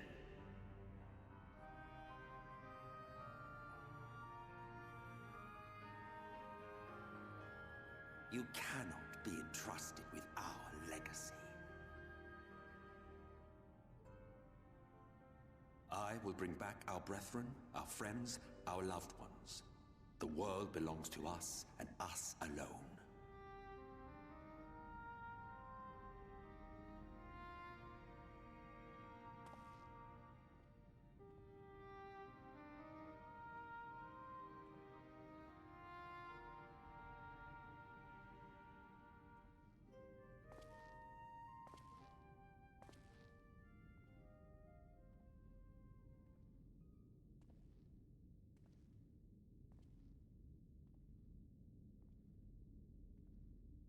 Emmett Selk!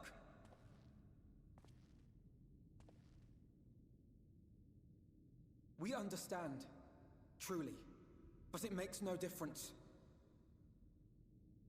The ones you love are in the past,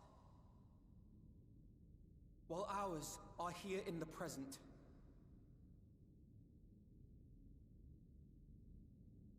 One day, we too will be ashes and dust, but not today. Our time is not yet finished.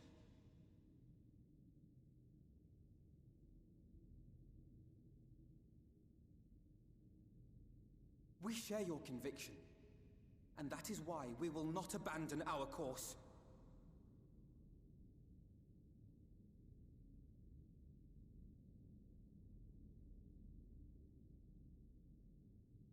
You think us the same?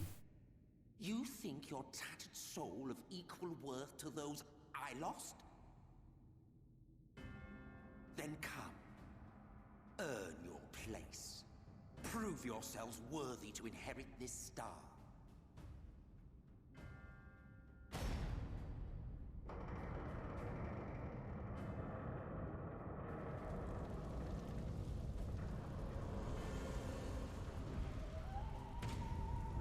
Behold the coming oblivion.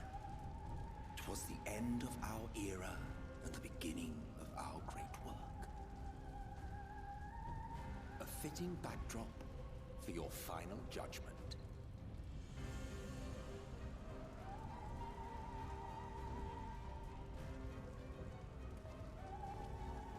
I shall wait within, but do not spend too much time on your preparations. There's no telling how much longer the guest of honor will last.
Welcome to the final days of Amarant.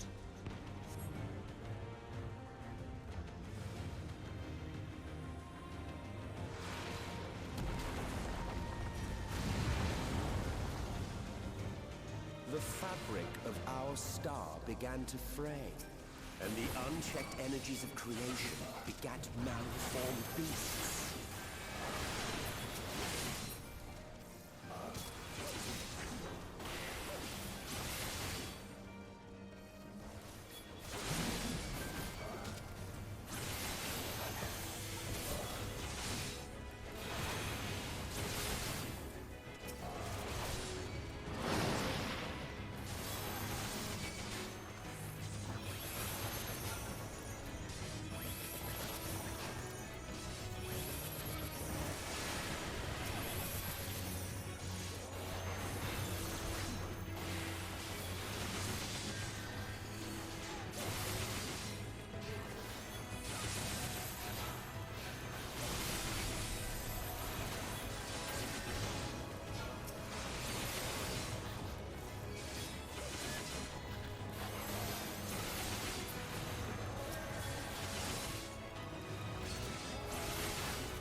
Leave the healing to me.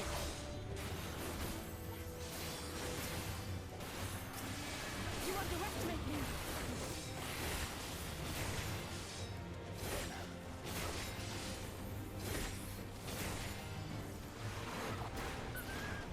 Just as prayer gives rise to pridals, our dread made manifest our deepest fears.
See why the trust version of this dungeon takes a hot minute, because these guys are placing their stuff super out of the way. You know, what is uptime? Trust stone, though.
Oh, of course you put your fucking trick on the big guy.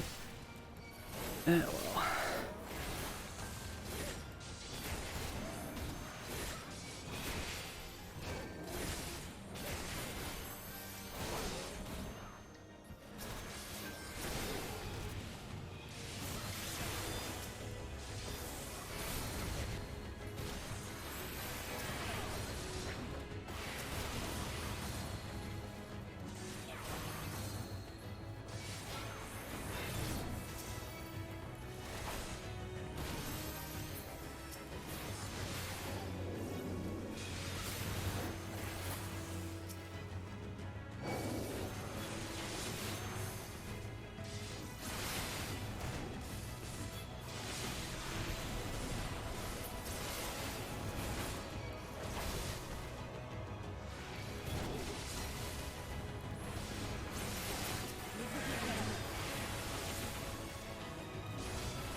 The land buckled. The cities burned. The waters ran red with blood.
Marine just nuking that one guy while it's stuck here fucking tethered to another.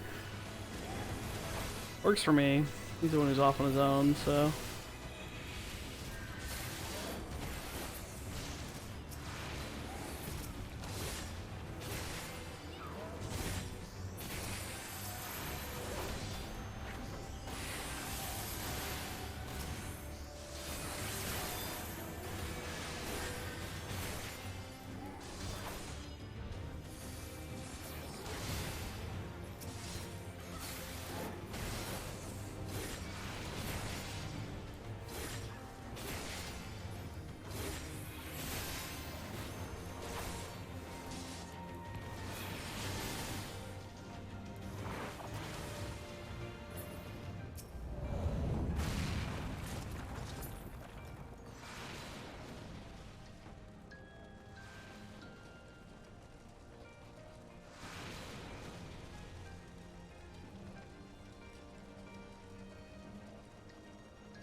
It's a big chicken.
Oh wow, these enemies can't be slowed. Interesting. Neat.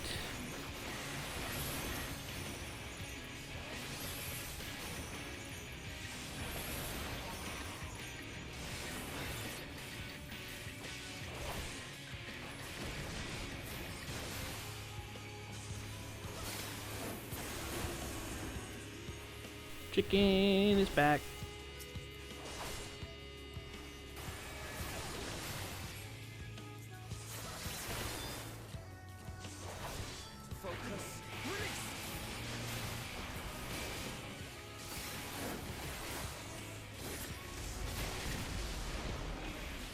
Yet this is far from the worst of it. Come, and I will show you.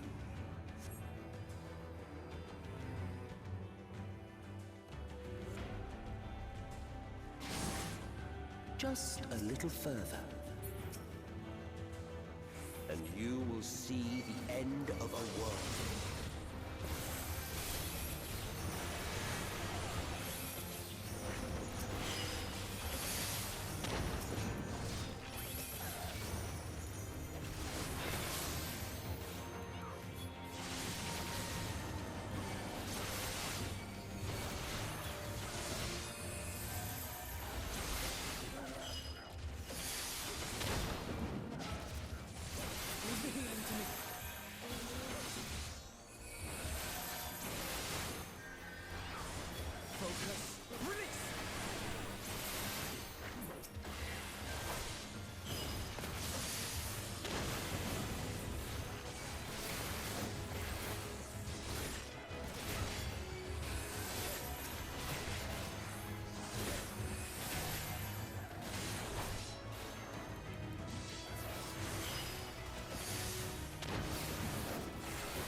star was fading, we saw we had to weave its laws anew.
Alpino, please, my feelings!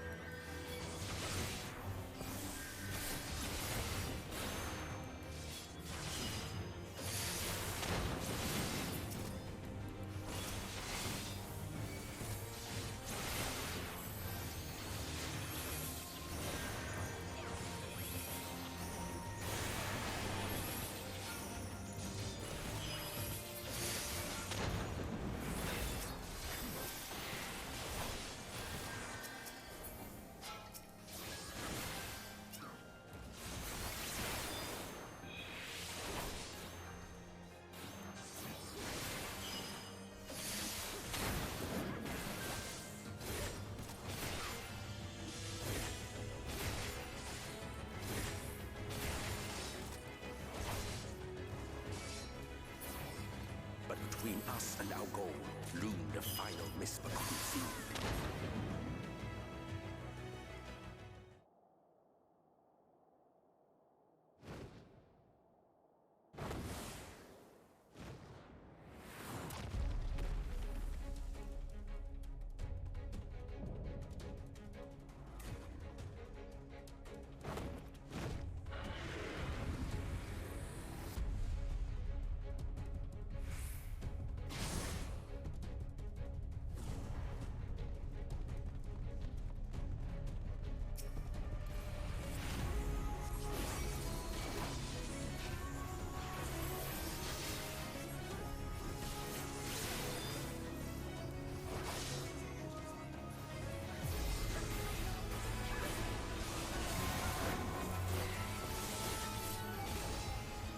Leave the healing to me.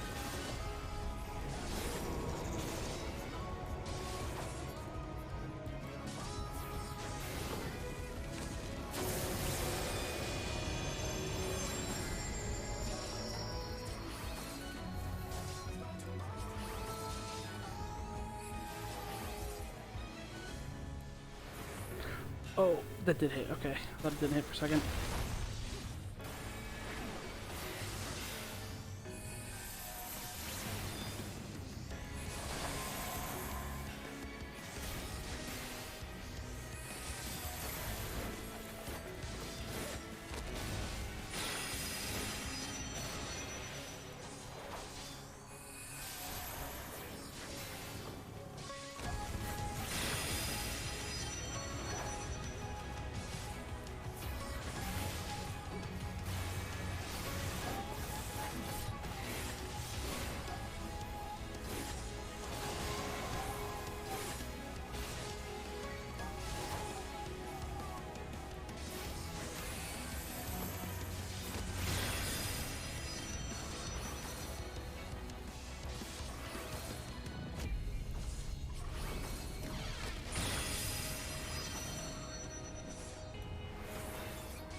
Oh well, you prevailed.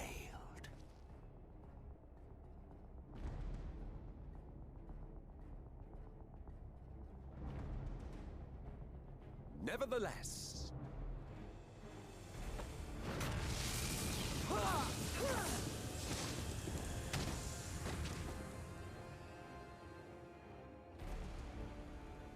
Your performance was underwhelming, and I remain unconvinced of your worthiness. Oh, you tower over your misbegotten ilk, no doubt. But should I bring my full strength to bear, well, you would be as leaves in the wind. The gulf between us is a reflection of the disparity between the world as it was and what it has become.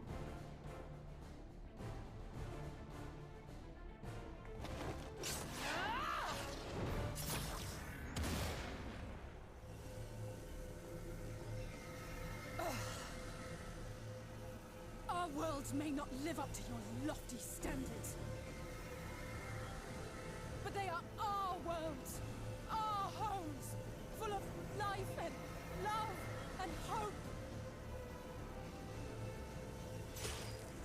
And we won't stand by and let you destroy them!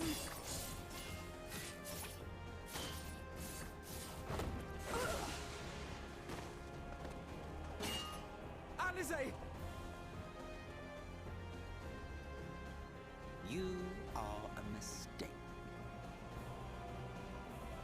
For we who have known perfection, the shattered source and these shards are ghastly mockeries of the true world.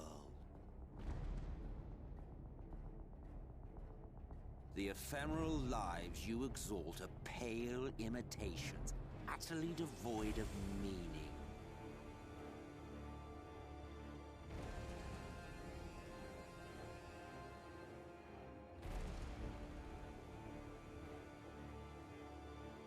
Belittle us all you like, but we will rise again and again, and give the lie to your insults through word and deed. We define our worth, not the circumstances of our creation. More prattle.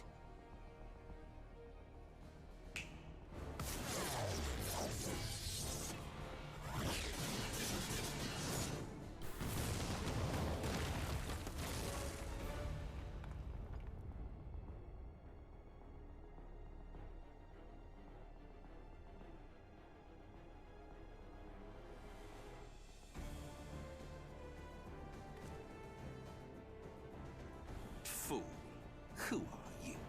No one, nothing. Once I have reclaimed my heritage, my first act will be to expunge your stain from history's weave.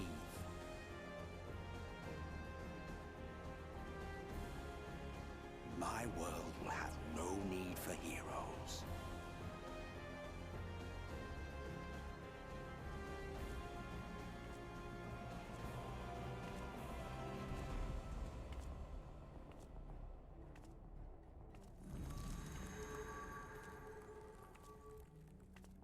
Still fighting the good fight.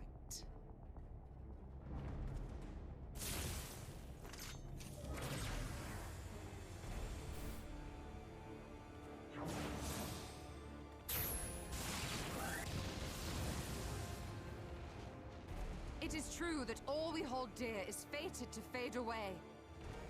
But that is no reason for us to forsake it. To take what steps we may, and thus mark the road for those who would follow. To strive for the best of all futures. Be this not also thy purpose?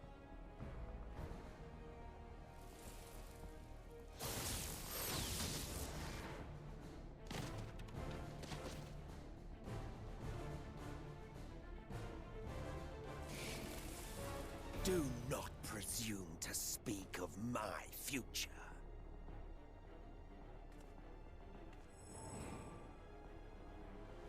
And you? Why waste your final moments in futile defiance?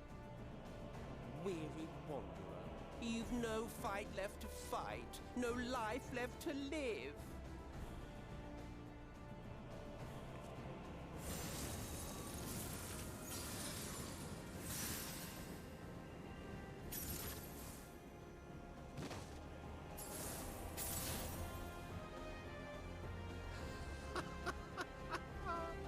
You see, the light will not be denied. Surrender to your fate, and let the transformation take you. Rise up in madness and fury. Devour the vermin infesting the land which is rightfully ours.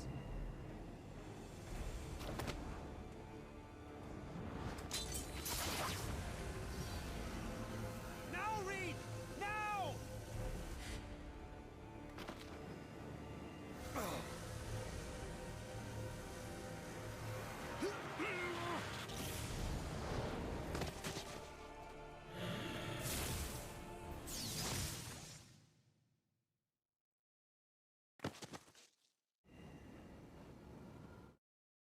Fight it. You have to hold on.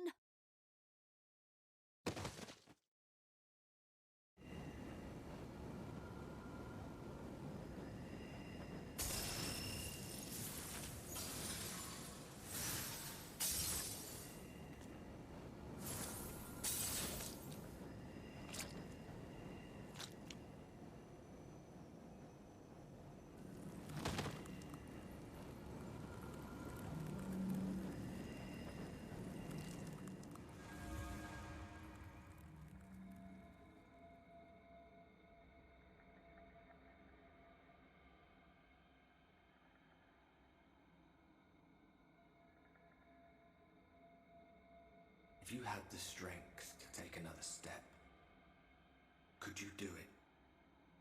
Could you save our worlds?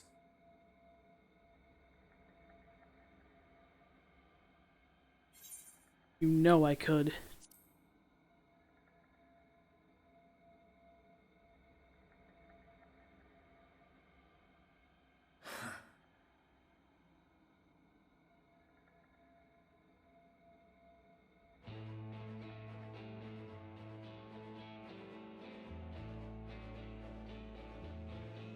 Take it. We fight as one.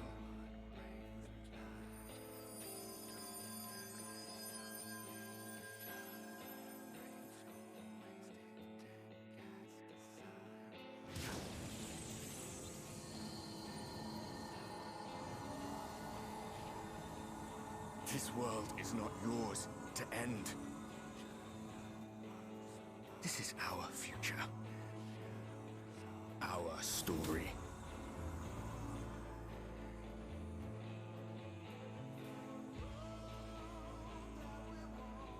No, it can't be.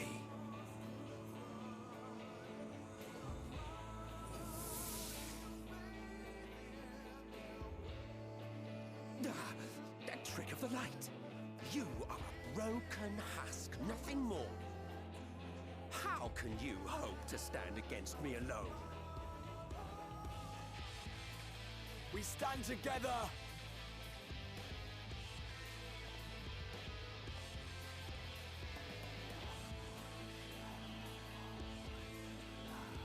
How... I'm surprised you can stand at all. I could not well leave matters half finished. Let expanse contract, Eon become instant.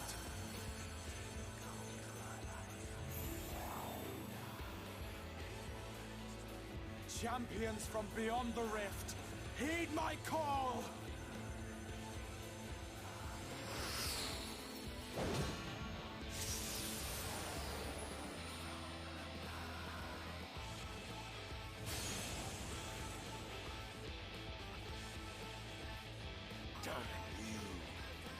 Damn you all!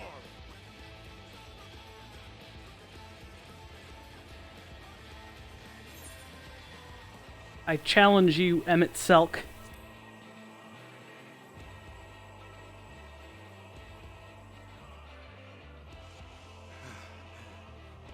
Very well. Let us proceed to your final judgment. The victor shall write the tale, and the vanquished become its villain.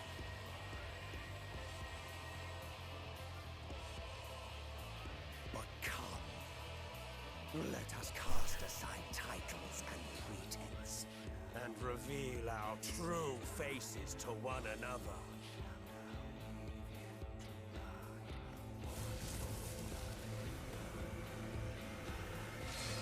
I am Hades, he who shall awaken our brethren from their dark slumber.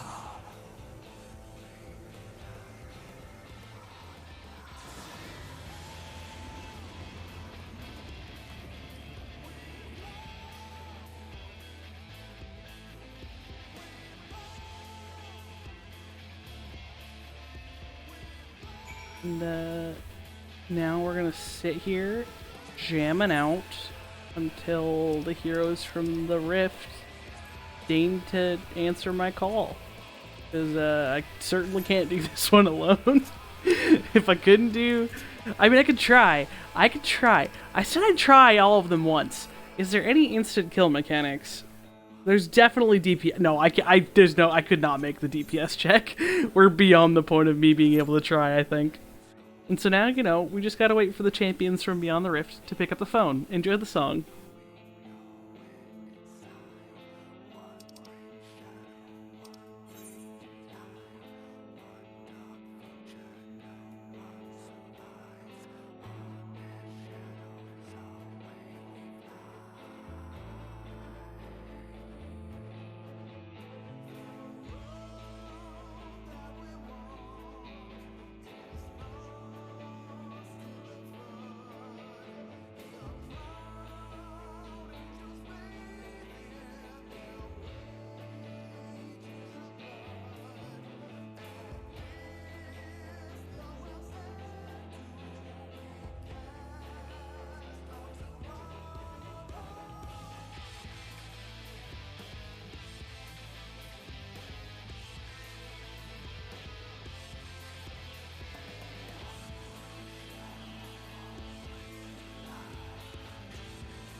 Here we go.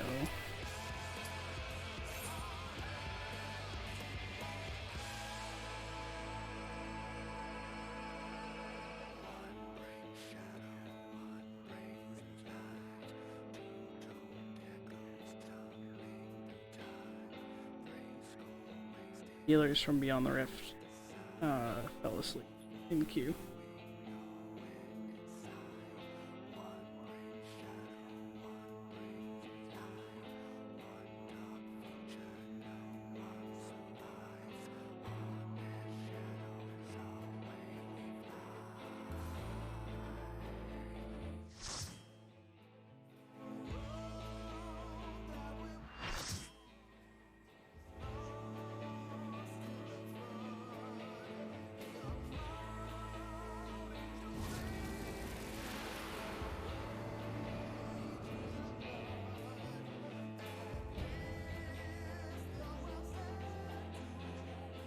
Show me your vaunted strength, and I shall expose the lie of your fragmented existence.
The caster.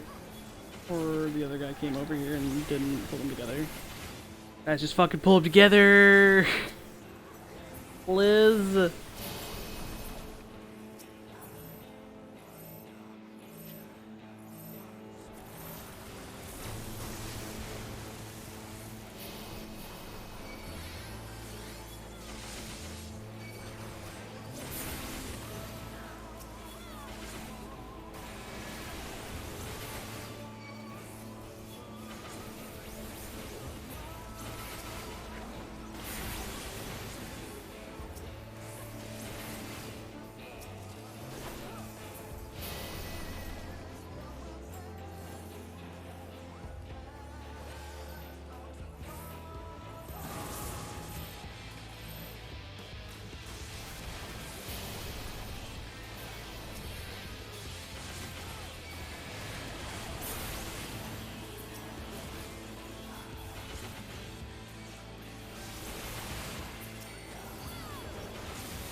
get some going in.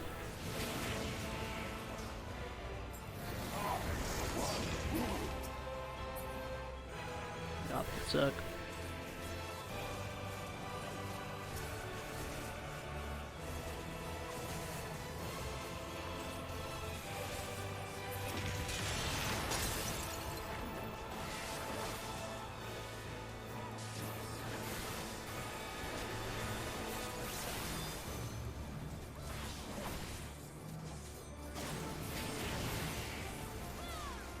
Not stand on top of me? Not that hard.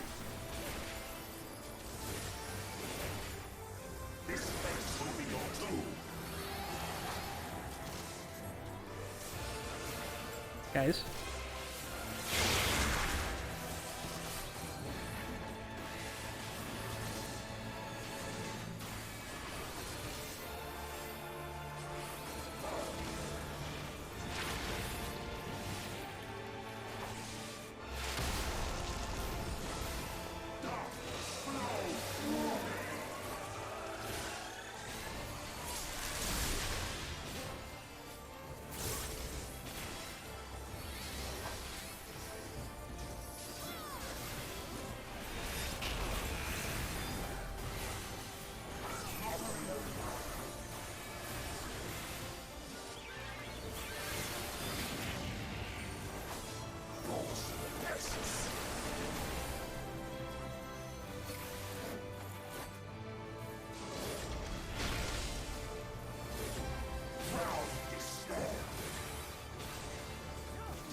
damn you!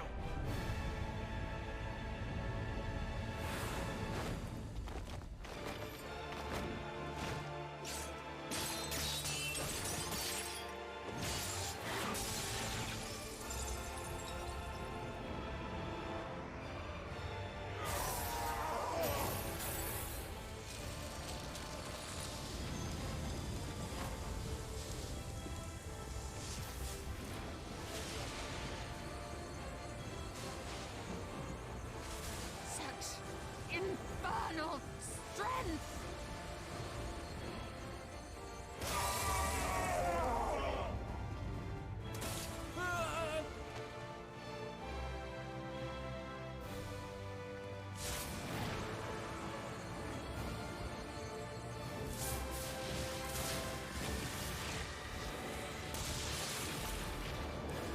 Now!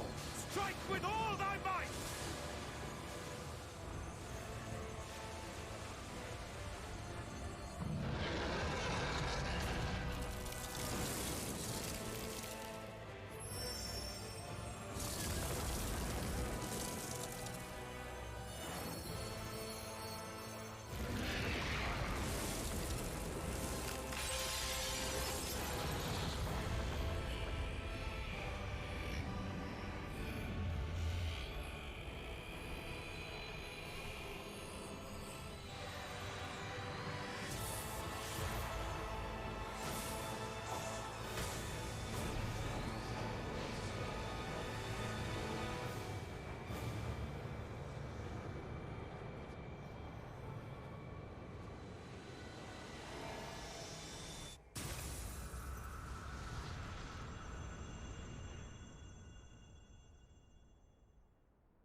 Remember.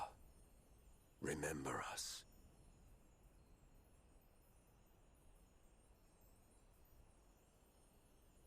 Remember that we once lived.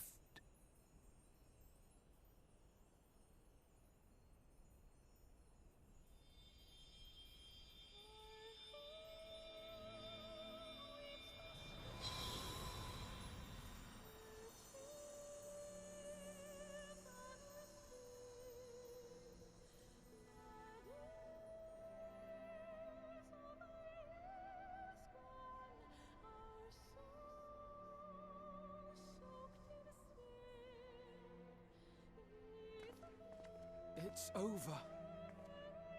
Emmett Selk is no more. More importantly, how do you fare?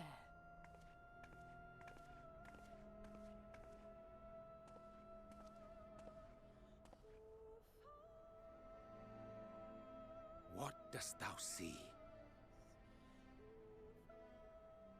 Her ether. It is as it used to be. As a disciple of Zodiark, the Ascian was the darkness to your light. I can but assume that when you set your strength against his, the light within you was spent. No, it's more than that. Under the strain of that incredible flood of ether, your soul had begun to break apart, yet now it seems somehow restored.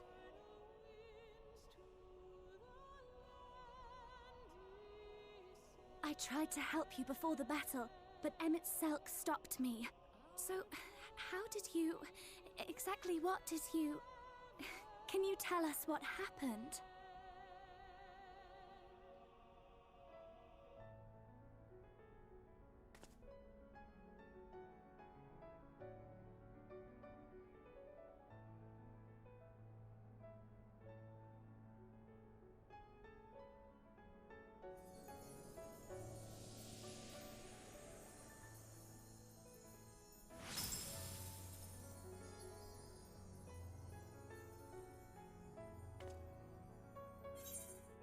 had help from a hero of this world.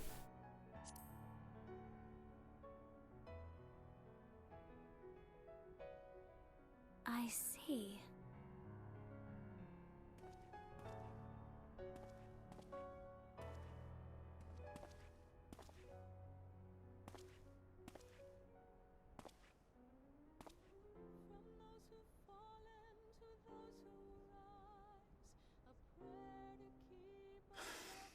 Where to start?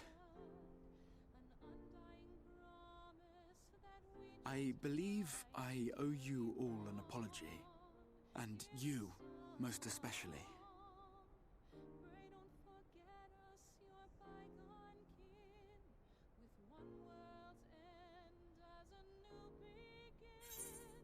It's good to see you awake, Grahatia.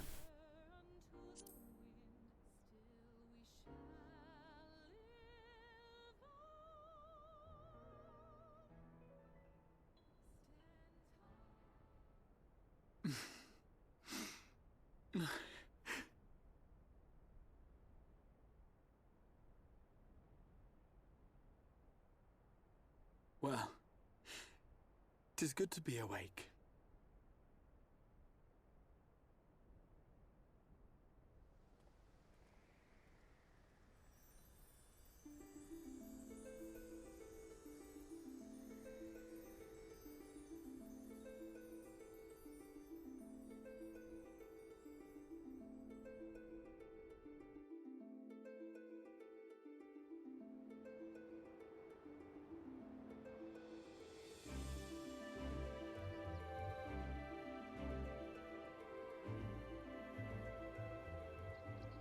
So, those mad souls dove straight into the ocean over there, did they? All I could see from here was the whale, Master Chai.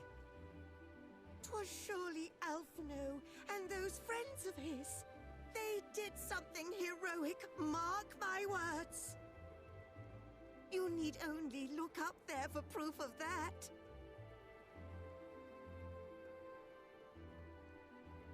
As you say, my love. They're sure to be back any moment now. Any moment.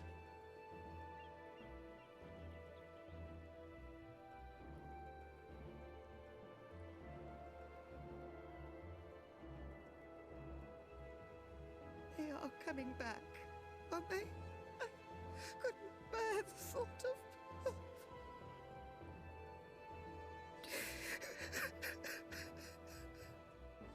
There, dear. Everything will be all right.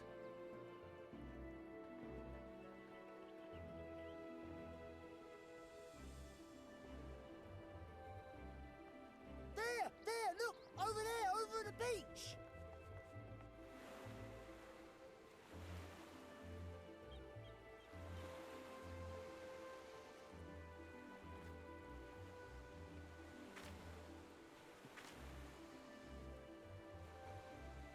Ho there! Greetings! You all right? Welcome back!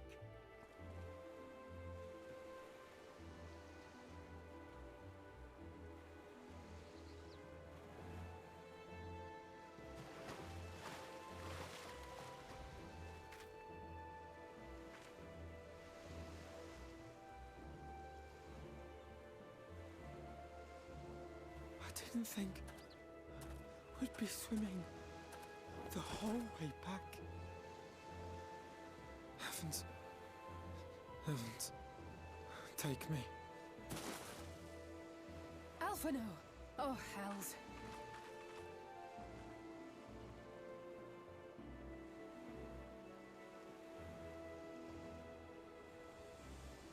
Wait! Where's Urianger? He must have fallen behind. But shouldn't we look for him? He'll wash up, sooner or later. For the love of...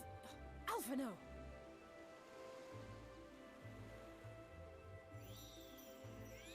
Welcome back, dear ones!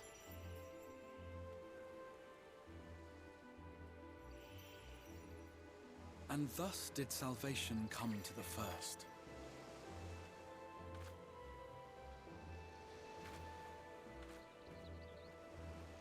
The lamps of Amarot will fade along with Emet-Selk's enchantments, and the depths shall be as once they were.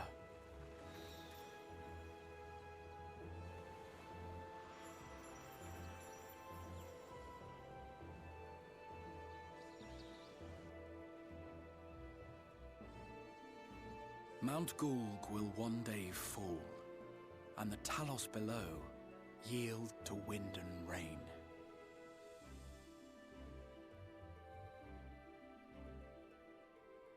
This tale, too, will fade with time, passing into legend as the world heals and moves on.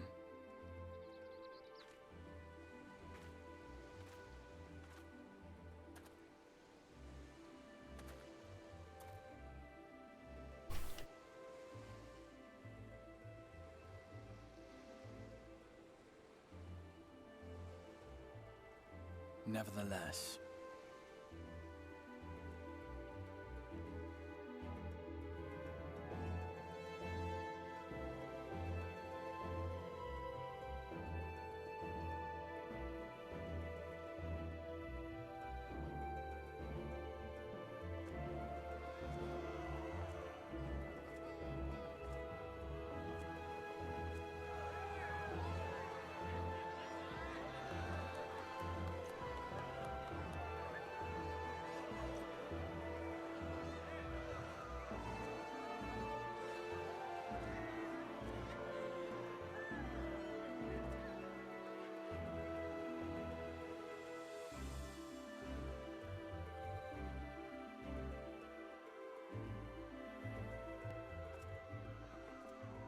as ether obeys the cycle, as death and decay gives way to new life,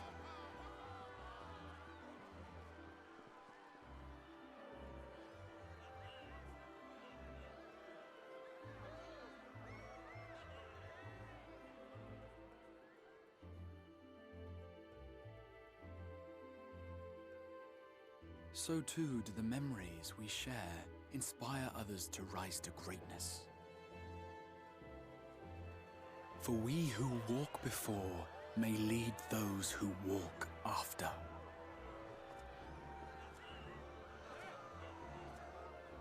Your road goes ever on, as does your story, as does your legacy.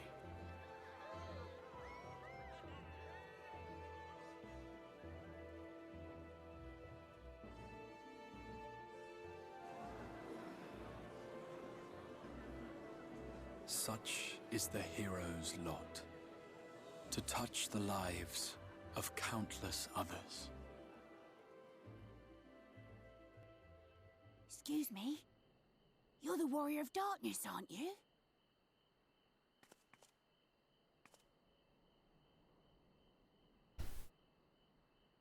Where are you from, really? And how did you get to be so strong?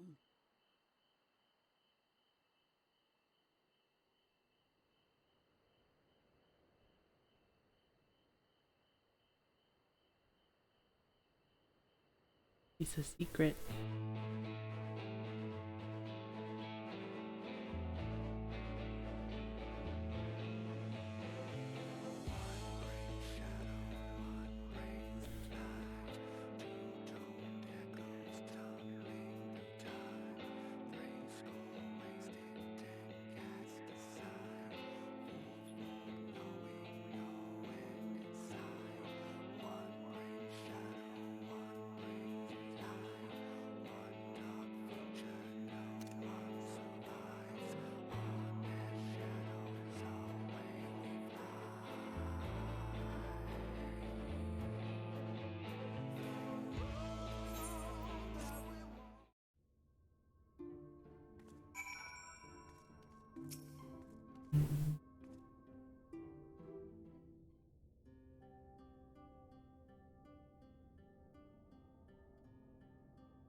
By your deeds has the blinding light been banished from these skies, and the Sin Eaters driven to retreat.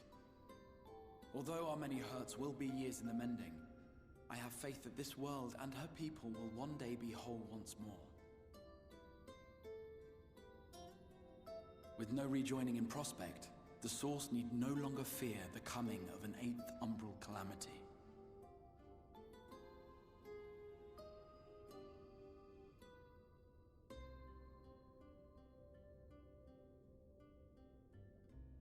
And with that triumph, the future from which you came will no longer come to pass. Yet here you still stand. So I do. I wonder if that other age continues onward somehow, cut adrift from time's flow. Or have I simply etched myself a place upon this new block of history? Either way, this is an unexpected development. As the summoner of your souls, my death was meant to release you back to your world. Yet I am very much alive, and you are still stuck here in the First.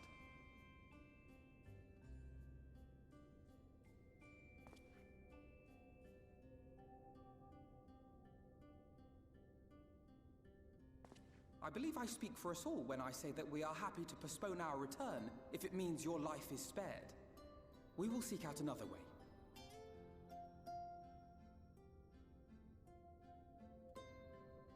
Besides, I never had any intention of rushing home. There are people here I still need to thank, and this means I might actually have time to do so.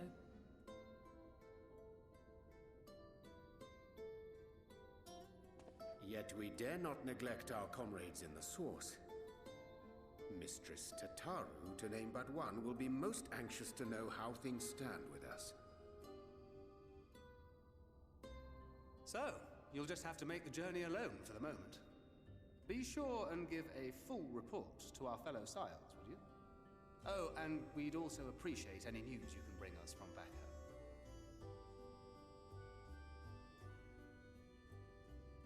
Then I see no reason to delay. I can open the path from here.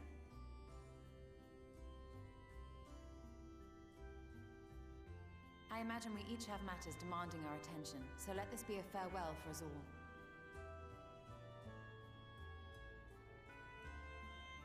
Send word when you've resummoned our friend. Oh, and do try to ensure she arrives within the city next time. Of course! I shall strive for utmost accuracy. No strange forests or unplanned passengers, I promise.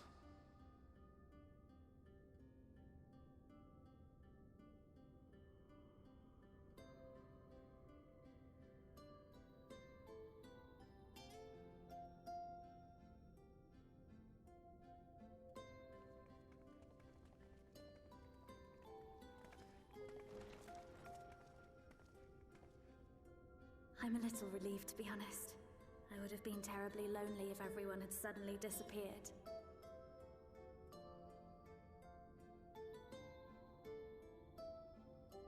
But I understand that you have to go. Safe journey, warrior of darkness. I hope to see you again soon.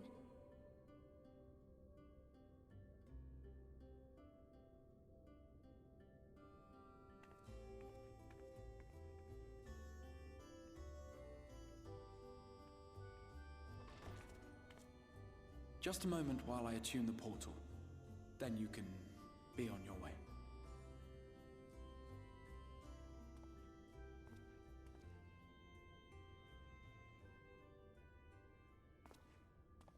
When I was a boy, many long years ago, I yearned to stand tall as the heroes of Eld. But like a fool seeking to pluck the stars from the heavens, my every attempt to reprise their deeds fell short. And then one day, an all but forgotten dream from my youth stood before me in the flesh.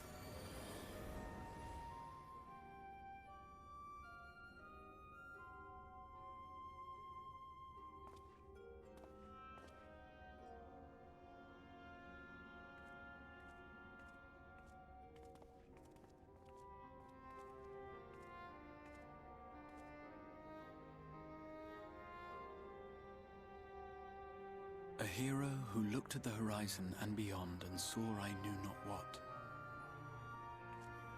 All I knew was that I would give anything to stand at that hero's side.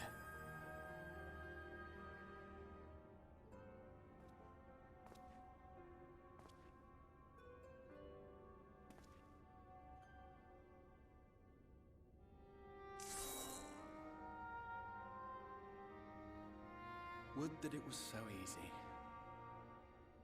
The glory of the heavens was ever beyond the grasp of those who never thought to reach for it. But if I have gained anything from all of this, it is the courage to stretch out my hand.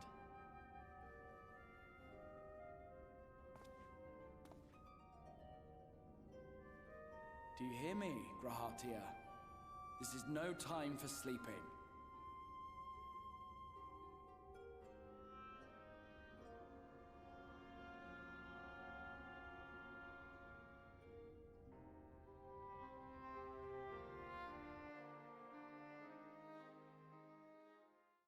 Meanwhile, in the Imperial Palace on the Source.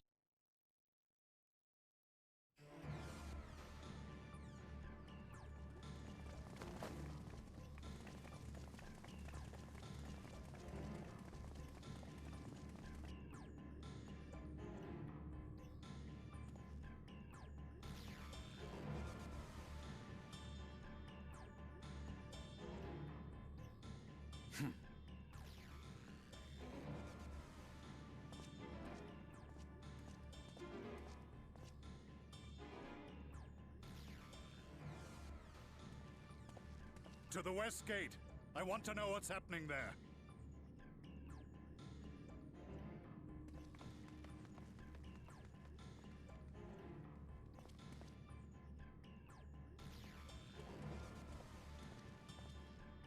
Same as the others. Struck down with a single blow. An unfortunate day to draw guard duty.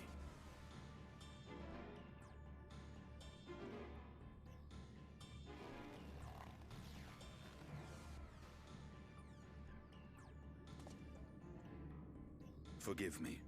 These were your people. We took advantage of this slaughter to slip into the palace. 'Tis not for me to grieve them.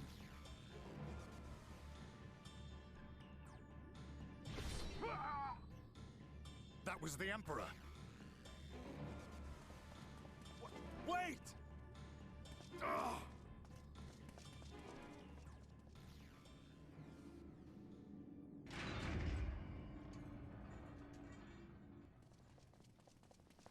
Your radiance!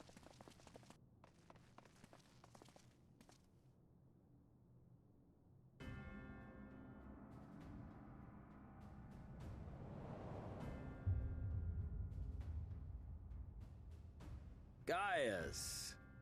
You've missed your part in this, I'm afraid.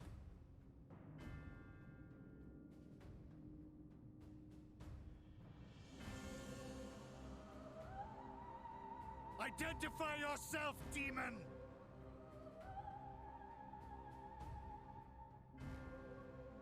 You were hoping for the Ascian? The Craven shed this skin and fled, rather than face me. A pity. I was looking forward to crossing blades with myself. But I cannot deny the feeling of satisfaction. Body and soul reunited at last. What now? The game continues, but the pieces have changed. Only if we trust in a paragon's words. A mistake I do not intend to repeat. Gaius! He speaks the truth. Elidibus is gone. Tore a hole into the rift.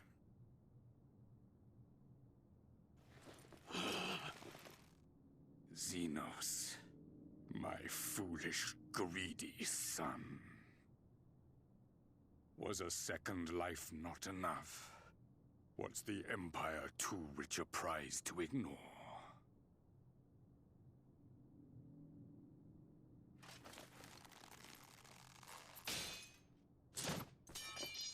True freedom for our nation, our people, will never be won by a spoiled princeling. The burden of this throne is beyond you.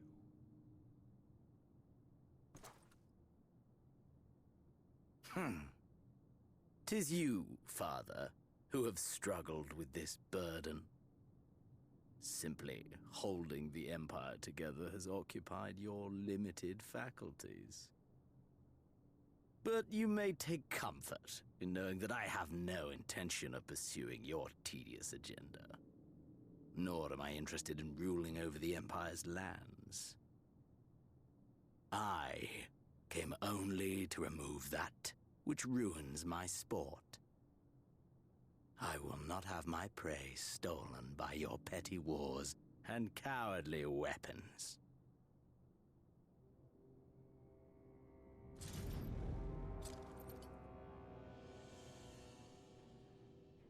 You would kill me just for that.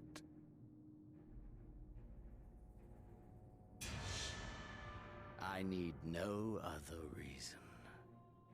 Any and all who interfere with my hunt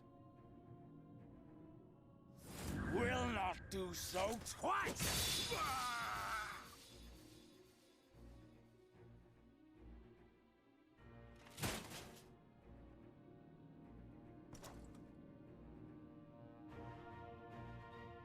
I heard the Ascians speak of Zodiac and Eidolon. Even the will of this star is but a construct of our own making. We shall gorge upon their strength, and then, my friend, our contest shall begin anew.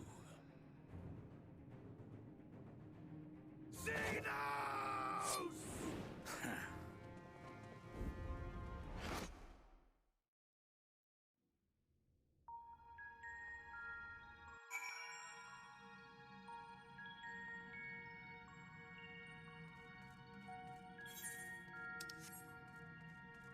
With that, Emperor Varus is dead. Killed by, for real Xenos, now back in his for real body. Elidibus is fucked off to parts unknown.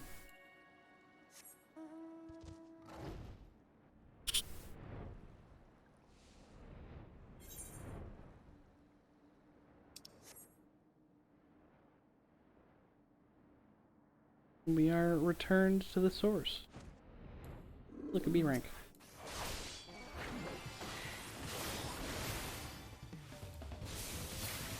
I knew it!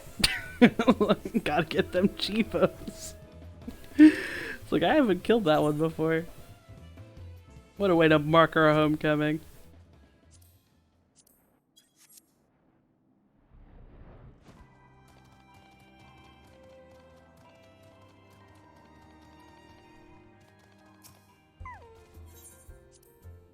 Hey Tataru, I got news.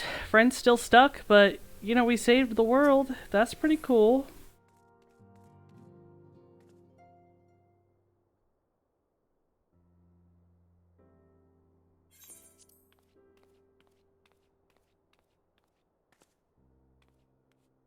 But, Kenliana, is it really you? Hit me. But how? When? We didn't think you'd be back for ages. Time moves in mysterious ways.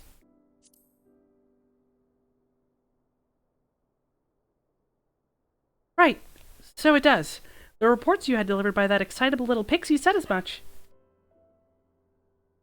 As for the situation on this side, the Imperials are still eyeing our forces from afar. From what I'm told, the Garlean armies have been slow to react and seem reluctant to commit to any large-scale engagements. It's an odd sort of stalemate. Otherwise, we've yet to see any sign of that awful Black Rose weapon we were warned about. Oh, but I suppose we did call in an old friend to help on that count. Kryl and I had a terrible time tracking him down, though it will be worth it to see the look on his face when you find out who it is. Anywho, I was just about to make contact with this helper of ours, and then confirm the latest news from the front. Might you fancy having a rest while I do? Ah, the Warrior of Light, back where she belongs, just as if nothing had happened. Though, you do seem different somehow. You'll have to tell me all about your adventures when we next have a spare moment. Until then, welcome back.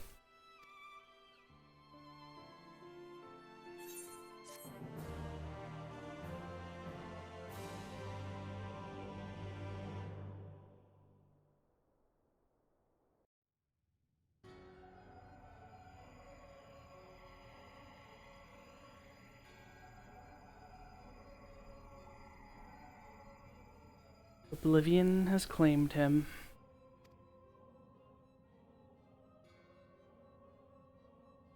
Emet-Selch gone. La Habrea gone. I alone remain the last of the Unbroken. Once more I am moved to reevaluate the potential of these tattered souls. Ah, Xenos. Never did I dream you could overpower me so completely, possessed as I was of your body and all its uncanny strength. And now that I have shared with you the truth of this world and its reflections, who can predict how events will unfold? Not I. Emissary, what a poor jest that title has become. The flow of history has become muddied, its currents wild beyond my capacity to direct them.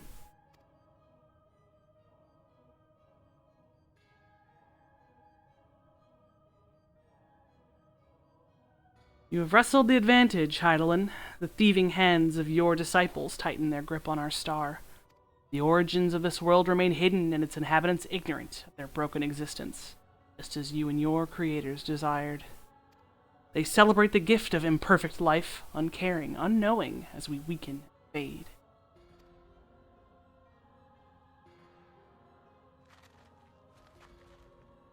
But do not imagine yourself rid of us. Though your champion has indeed proven the most egregious obstacle to our ascendance, a barbed thorn in my side, she may yet be removed, cast into the abyss. Oh yes, it can be done. I will keep these heroes mired in the first, and victory will be ours at the last.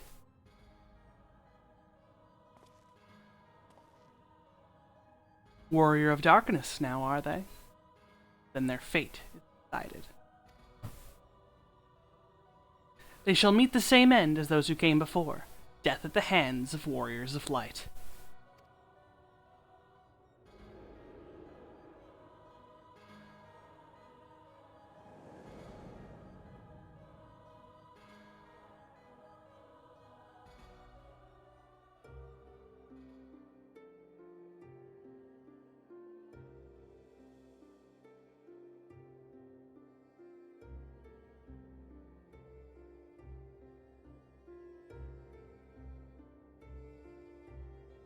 It seems you were right.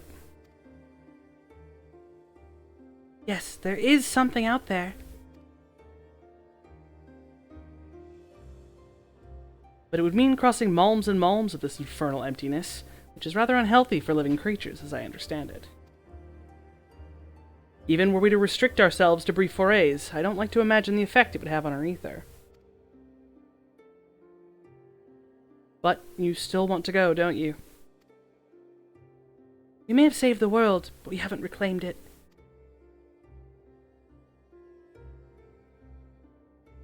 Ah, when you put it that way.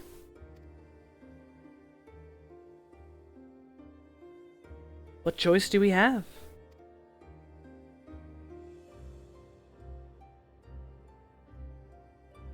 Well, of course I'm going with you. That's what family's for, isn't it?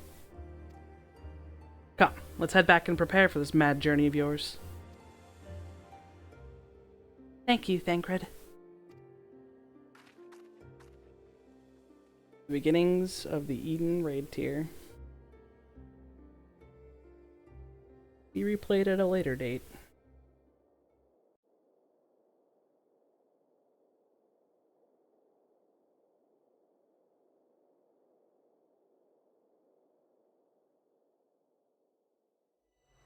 Though blazing skies give way to gentle night, what hand can end the war of dark and light?